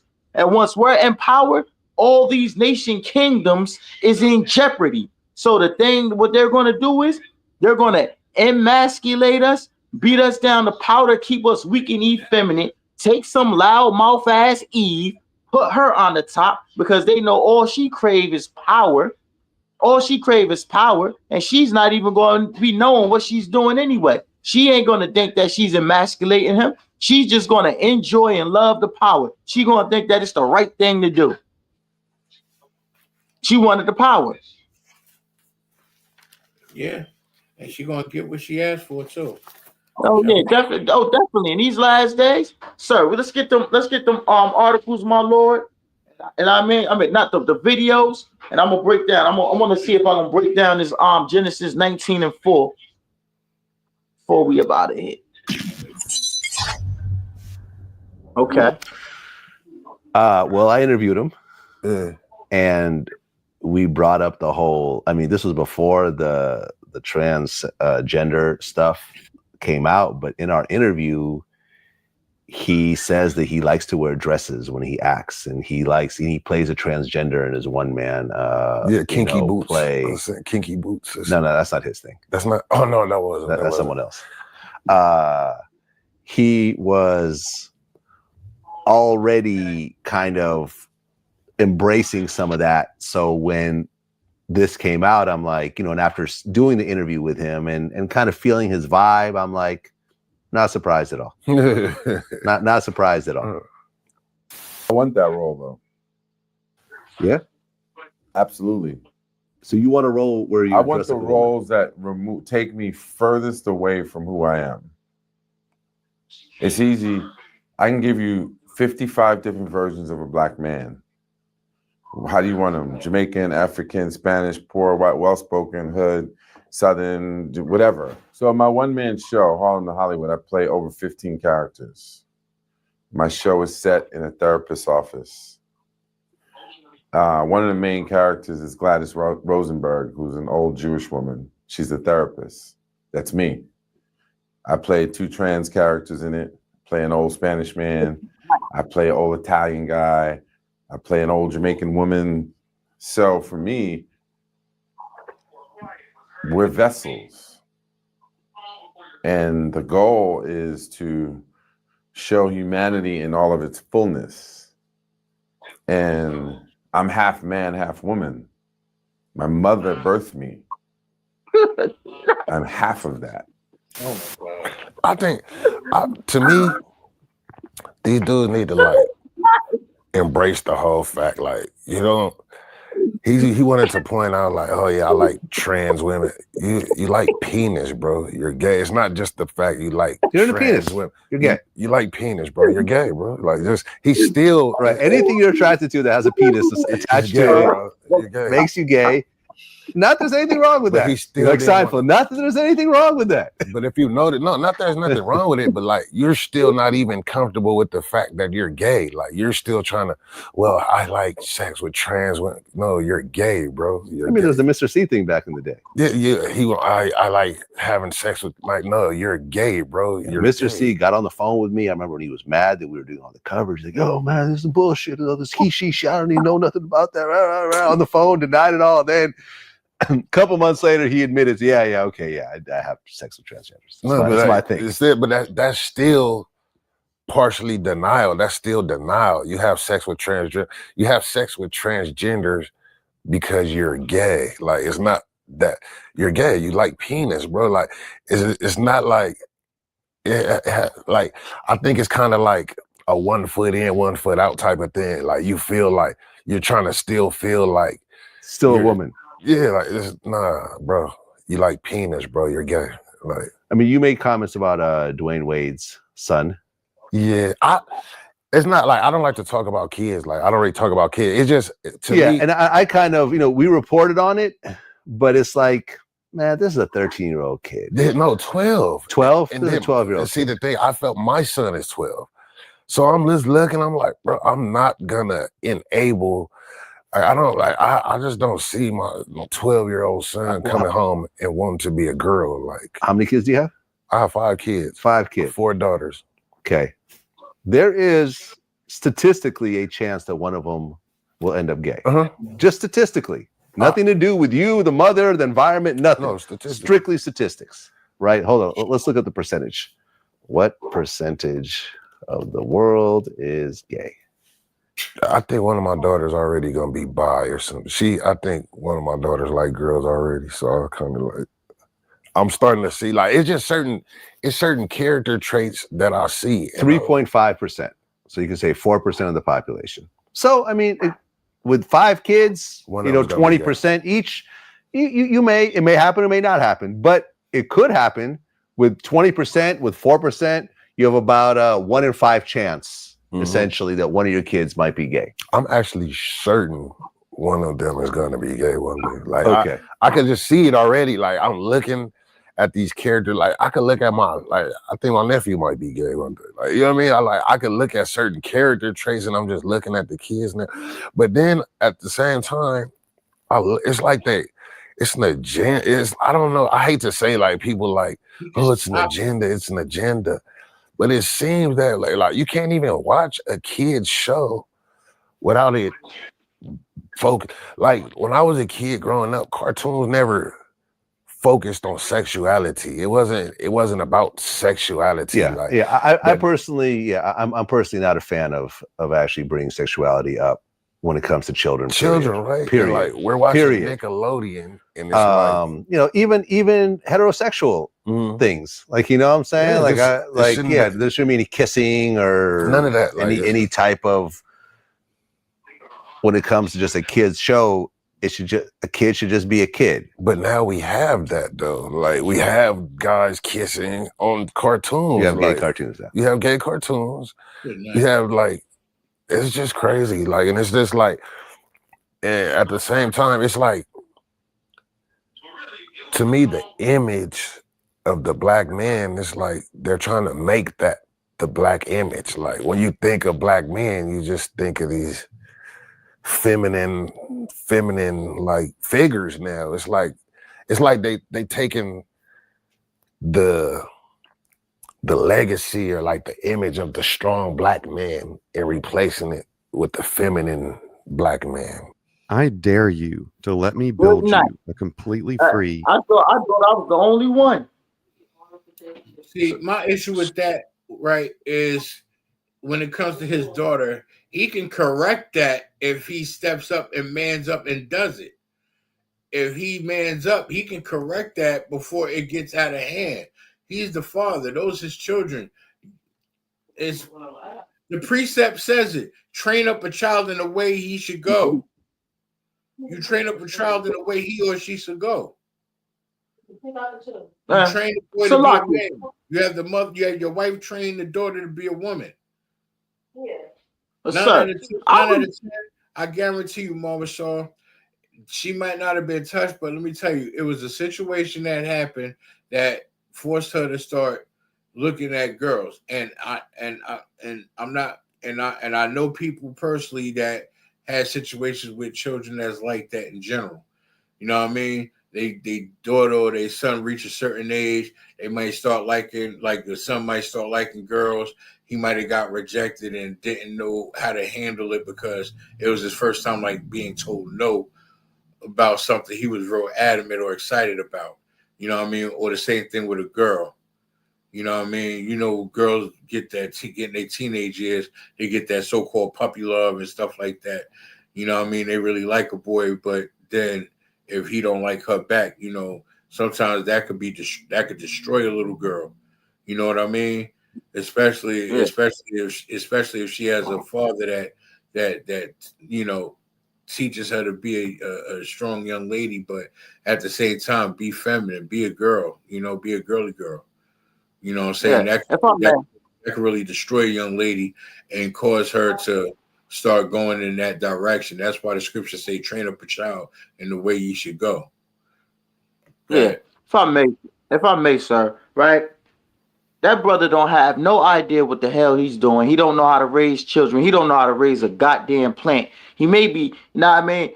He may be a little effeminate his goddamn self, man, or a little emasculate. Because see, what brothers don't understand is, right, being emasculated ain't just about you looking emasculated or acting like a girl. Being emasculated also is you being afraid to tell your goddamn kids, like, listen, if you decide that you want to be an LGBTQ member, you ain't my goddamn child no more. I don't give a damn about you no more. I'll go make some more. That's it. If you're afraid to tell your child something like that, you are being emasculated. It ain't got nothing to do with, oh, if you walk around with a pocketbook, or if you're funny looking, you walk funny, you flip your hands and all that. No, bro. If you do not tell you're gonna tell your daughter, then your daughter tell you, listen, I think I like girls. I hate you, and the Lord hates you more, and that's it. That's it. I mean, I'm just gonna try to, I'm just gonna accept you for who you is. I see the commercial. A brother is shaving his legs with his daughter on a goddamn commercial.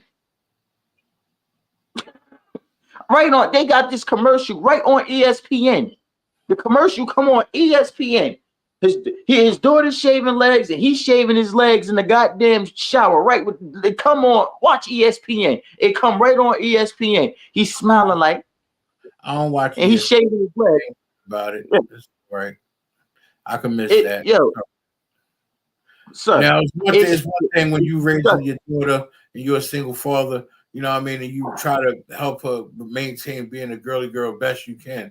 You know what I mean? You know, when they try to paint daddy's nails and stuff like that, like you do that. You know what I mean? Like it's you gotta find a medium to where they can still be a girly girl, but you gotta let them know, like, well, no, you can't paint daddy's nails. Daddy's a boy. You paint a girl's nails. Now I'll paint your nails for you. You know what I'm saying? Right. Like, nothing wrong with the father painting the baby's nails or whatever. You know what I'm saying? But you have to draw that fine line early. If not, they're gonna take it out of control. Like, I don't know if you've seen it, but you be seeing Drake sometimes with his nails painted up. You know what I mean? Also Tekashi stuff. You know what I mean? Like, I see some MMA fighters like that had a toenails and fingernails painted black. I'm like, where did they get that from? You know, y'all all training. You ain't even around your family, so you can't say it's your child. You can't say it's your daughter. You and your daughter playing. We'll try another one. Yeah. So if I may, sir, right? First and foremost, right, being effeminate is sodomite behavior. Now, I mean, being LGBTQ is all the way sodomite behavior. That right there is against the Most High God. We're going to get into the story real quick. It's the book of Genesis, chapter 19, verse 4. But before they laid down, the men of the city, even in the men of Sodom, compassed the house round, both old and young, all the people from every quarter. So this story right here, right, was about it was about when the angels came and visited Lot to try to get him up out of Sodom and Gomorrah, because the Most High God was getting ready to destroy the place. But when the men was there staying at Lot's house, all of the sodomites, the LGBTQ community, they all came and surrounded Lot's house. Right. Continue. At verse 5, and they called unto Lot and said unto him, where are the men which came in thee this night? Bring them out here to us. So they want to know where the angels is at. These sodomites, these LGBTQ members are really trying to rape the Lord's angels. They took a lot. Bring them out here. I'm going to continue. That we may know them. They want to know them, sir. They want to have, they want to get down and dirty with them. They want to know them. Know them means have sex with them. No. And Lot went out. No. No. And Lot went out with Salakia. And Lot went out at the door unto them and shut the door after them and said, I pray you, brethren, do not so wickedly. He telling them, don't be wicked, man. Behold, I have 2 daughters. Lot said, I got 2 daughters.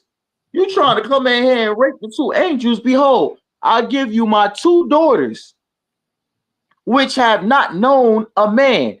His 2 daughters have not had sex with no men. They were clean. You know what a brother would do to find a sister nowadays that's clean, sir? He's telling these sodomites, right? I got 2 daughters. They have not known no man. This LGBT community from back then, these sodomites, they don't want them daughters. They don't want them. Let me, I pray you, bring them out to you and do what you want as good as in your eyes. Lot said, I'm giving you both my daughters. They ain't know no man. You could do whatever you want to do to my 2 daughters. They tell Lot, You can't do nothing to these angels. They said, nah, keep your daughters. We want them two niggas back there. They said we want them 2. He said we want them 2 niggas in there, man. We don't want your daughters. He said, I will give you both of my daughters. They are virgins, man. They know no man. And you could do whatever you want. He's about to give the whole gang of Sodom and Gomorrah both of his daughters. They ain't want them. They like, we'll pass on that. Thank you, though. This is how LGBTQ they were. Yeah. Nah, man. You know what a man would do to get a girl that haven't been known a man? Let me keep going.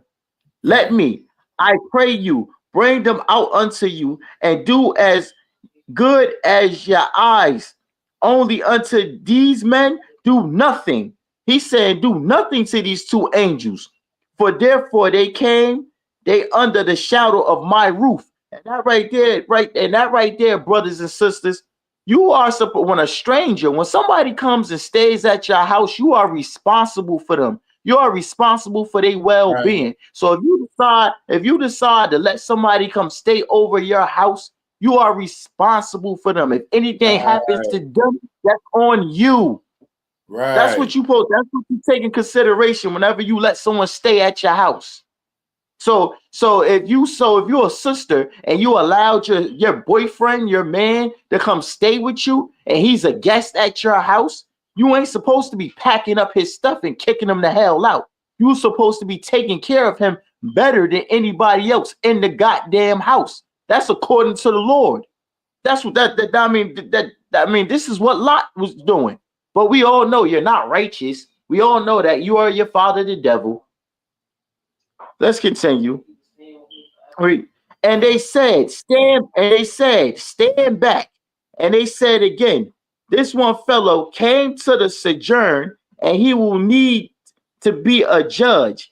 Now we will deal worse with thee than with them, as they passed sword upon the man, even Lot came near to break the door. But the man put the forth their hand and pulled Lot into the house to them and to shut the door. So they're getting aggressive. They running. They just going to bomb rush the goddamn door and run all up in Lot's house. And they trying to close the door on them. And these sodomites, man, they so aggressive. The LGBTQ community is aggressive. They just running up in there after them. And when they got through, and they smote the men that were at the door of the house with blindness, meaning the angels, they do blindness on them and made them blind. They had to blind these bastards because they was that aggressive. That's how bad these homosexuals were. How much more you got on that? Because we gotta get to the other. Yeah, a small grate so that the weariness themselves cannot find the door. And the men said unto Lot, "Hush, how's that here? Any besides son-in-law, thy sons, thy daughters, whosoever that have in the city, bring them out of this place." Right? So we're gonna stop it right there. Right? So the angels is saying after they smoked them with blindness, they hit them LGBTQ members with blindness. He told Lot to pack up his family, get them, and let's go. The Most High is getting ready to destroy this place and burn it down.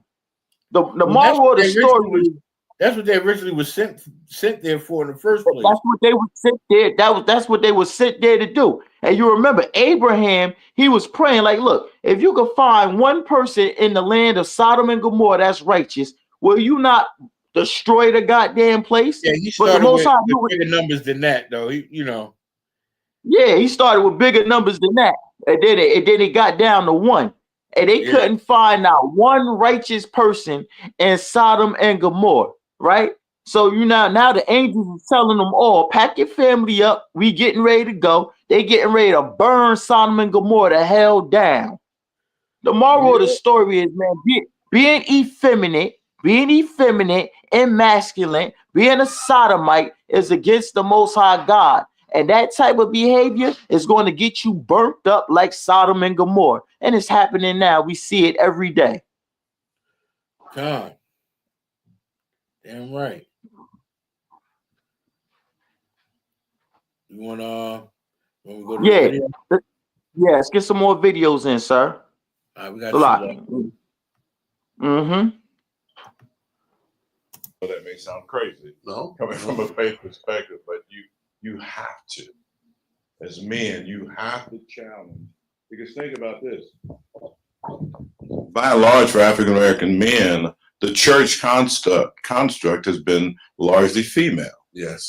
And if you grow up in that environment and you're hearing language, ideas, concepts, behaviors, even interpretations of the Word of God that you talk about this emasculation, I believe one of the places it happens is largely in the church. I mean, so that's them brothers right there now admitting that emasculation happens in the church. Right. That's them admitting that video right there. That's them admitting that it's a large gathering of females. But brothers got to understand too. Like with my son, the reason why I definitely love having my son with me a lot. I don't want my son around a lot of females all the goddamn time. You know what I mean? Because when your child is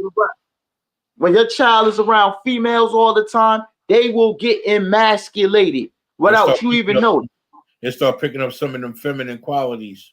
They're gonna pick up the feminine qualities. Not necessarily anything being pushed upon them, but just from them being in that environment consistently, because that's all they see, that's what they know. So they start embodying what they see and what they know. And then plus when they get upset, you have two of them yelling at them at one time. You have one telling them what to do at one time, the other one telling them what to do at one time, and you know they dizzy. They don't know that they're emasculating them because they're spiritually not smart. So they don't know that, oh, that's emasculating them. You know what I mean? They don't know what they're doing. What emasculate means and what effeminate means. They have to be taught. Right. That. they don't necessarily know off the rip. You know? And the thing about it is when you break it down and you teach them that okay, this is how it go, right? If you were if you got your son, right? Yeah. Okay. And you got, he's around he's around a couple of sisters, right? Right. Two sisters cannot be screaming at your goddamn son at the same time, or be screaming out or be coming at him like that. They breaking his spirit. You know what I mean? They think they disciplining him, but they're breaking his spirit. They don't understand the correct way how to discipline a son. It's either they're gonna get overly emotional and go too far, or they're not gonna discipline them good enough. They don't know how to discipline them because sisters have a nurturing spirit. It's either they're gonna do too much of it, or they're not gonna do it right at all. They don't know they don't know how to do it. Not gonna find the right medium because they're not well versed in that department. Yeah, they're not well versed in that department, and that's the reason why the oppressor, the pale-faced oppressor that's going in chains when our king come back. You know what I mean? Oh, I ain't tell you how this pale-faced oppressor, right? I'm at slavery today. This pale-faced oppressive bitch came into the 24-hour store and got naked. What? I dropped my coffee and walked out the goddamn store. Some fentanyl, pipe smoking, crack smoking, pale-faced oppressor devil walked up in there out of her mind and got butt naked at 4 o'clock in the morning in a 24-hour store. Walked out the store and lost my damn mind. So yeah, you know what I mean? You cave dwellers, your time is coming to an end real quick because you were the ones that emasculated our sons. You were the ones that put the black woman over the black man and trained her to emasculate brothers. And right now, brothers have caught hell. Brothers have been put on child support. Brothers have been drugged through the mud. Brothers have had kids, been accused of having kids that don't even belong to them. Brothers' spirit have been broken so goddamn badly that they don't even know that it's that badly broken. I had to have an argument with a brother early this morning. Like, well, when it comes to these women, it's like a woman, she got 7 senses and you only got 5 senses. I said, OG, close your goddamn mouth. The hell you mean she got 7 senses?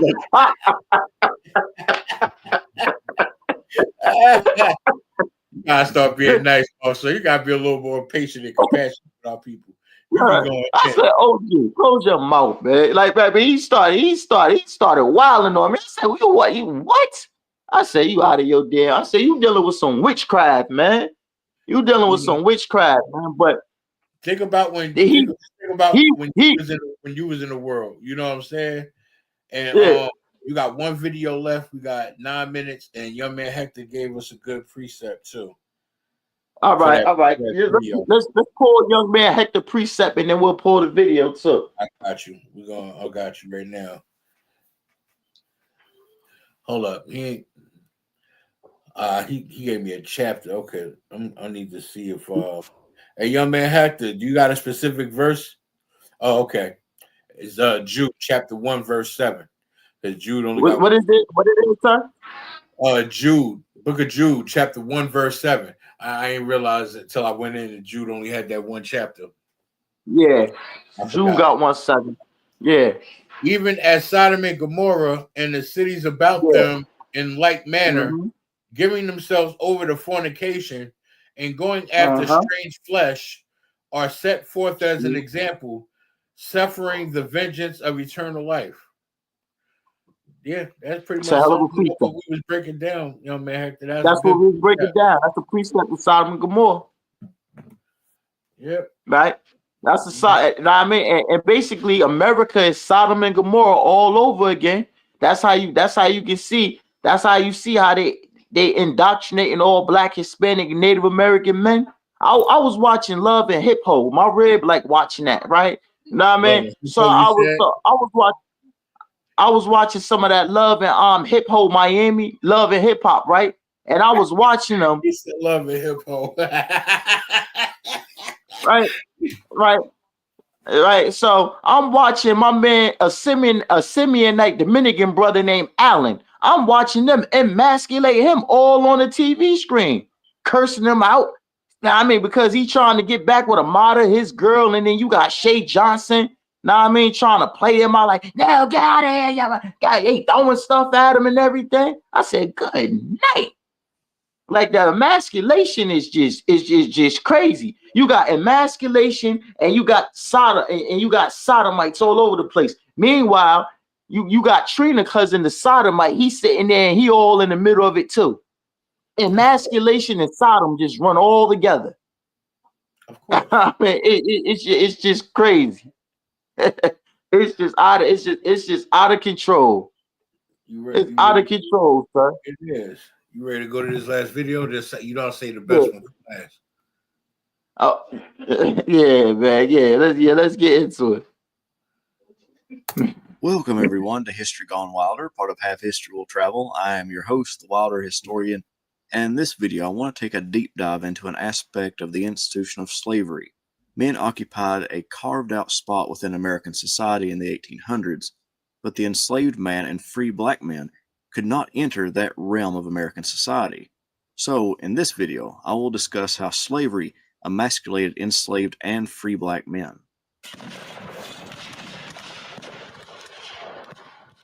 When the United States came into being, its voting rights were limited to free white men who owned property, which greatly limited the number of people who could participate in politics. Gradually, property qualifications went away as the country became more small d democratic, allowing more people to enter the political sphere, but still only free white males could enter that arena by the mid-1800s. Some states in the North did make a way for black men to vote in elections, but those states changed their stance on those rules over the course of the antebellum era. Slavery and the racism that came with it prevented black men from taking part in that masculine activity. Slavery also commodified human beings, which reduced them to property, yet this took away more from the enslaved. They were politically dead. Frederick Douglass, the escaped slave who got national and world fame for his fight against slavery, fought against the banning of black men from the political sphere. He called upon the principles of the founding generations embedded in the Declaration of Independence that people possess the right of liberty, which pointed out the hypocrisy existing in the United States, that they would tolerate a group of people existing within its borders without liberty. In the 19th century, African Americans lived in the United States without civil rights because many did not consider them citizens of the country. Therefore, this gave politicians the ability to deny them political rights.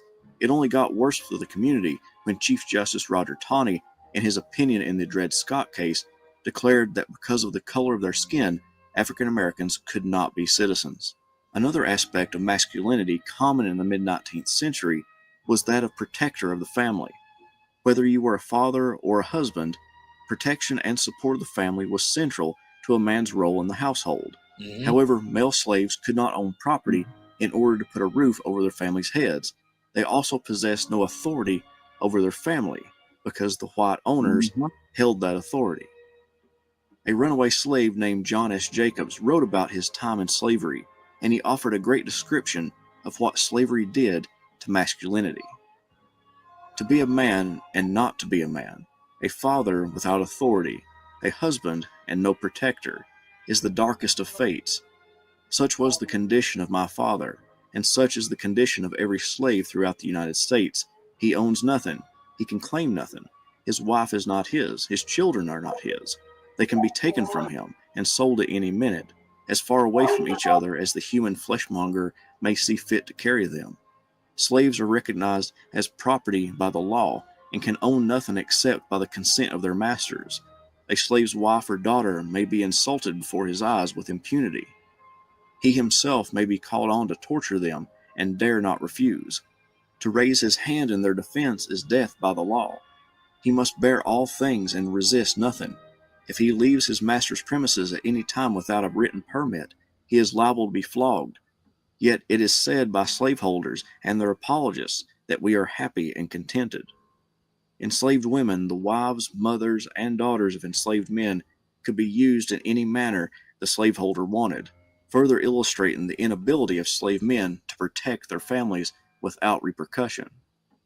During Reconstruction, the Ku Klux Klan attacked black families to demonstrate to black men that they were free, but still could not escape the emasculation of not being able to protect their families.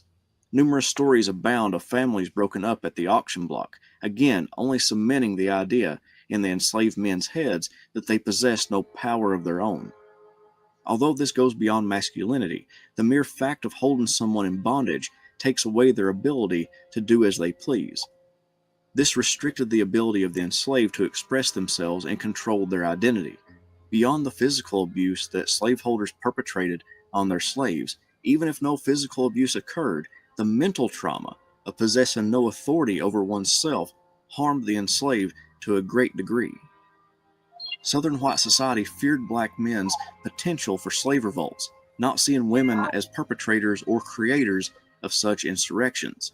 The emasculation of enslaved black men helped Southerners curtail the possibility of a slave rebellion. One way to reduce the risk of slave insurrection was to pass laws banning the enslaved from gathering in large groups. Separating them and outlawing the forming of groups reduced the likelihood of rebellions, but the chain of communication networks present on plantations and from plantation to plantation allowed for the free flow of information. However, by restricting their social behavior, they attempted to render enslaved people socially dead. The separating of families through sale also contributed to the destruction of social networks. We can hear about the atrocities that came out of slavery, but I hope this video helps you realize even more the traumatic world that the American slave society perpetrated on African Americans.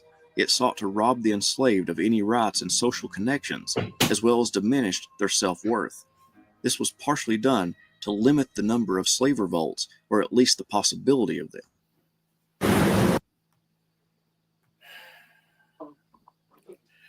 Only because we out of time. I'm gonna just say this, right?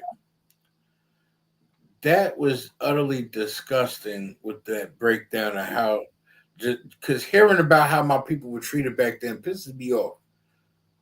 Yeah, right. And it really irks my spirit. It really grinds my gears. You understand what I'm saying? Like, it really makes me ache internally to hear that. This is why history class is so important to me, because this is stuff that our people need to know that they're not being taught. You understand? Damn right. And I'm gonna make, and I just thought about it. I'm gonna make reels of my history classes so I can put them on all the pages, so they're not just on YouTube. But that I don't even know what to say for that more. So that was crazy right there. I appreciate you for picking it up. Yeah, so that right there just showed how the emasculation started, you know what I mean, back then, how brothers was getting emasculated. You ain't own your wife, you ain't own your kids, you know what I mean? And it just trickled down all the way to this day. So to this day, you know what I mean, brothers go through the same thing. It's all right. They're gonna own this ass whooping. Lord give them though. They're gonna own that. They're gonna own this ass whooping. They gonna own this ass whooping, and whoever don't fall in line, their head's gonna be chopped off by the Most High God in Christ. And with that, that's our time. Yeah, you know what I mean. Pay your tithes, Israel. Pay your tithes. You know what I mean. Brotherhood class tomorrow. Yeah, tune in to the brotherhood class tomorrow. And this was a good, man. This was a good class. Yeah, good class, Mama. So a good class. I appreciate it. I'll see you tomorrow, my Lord. Israel. Shalom. Shalom. Israel.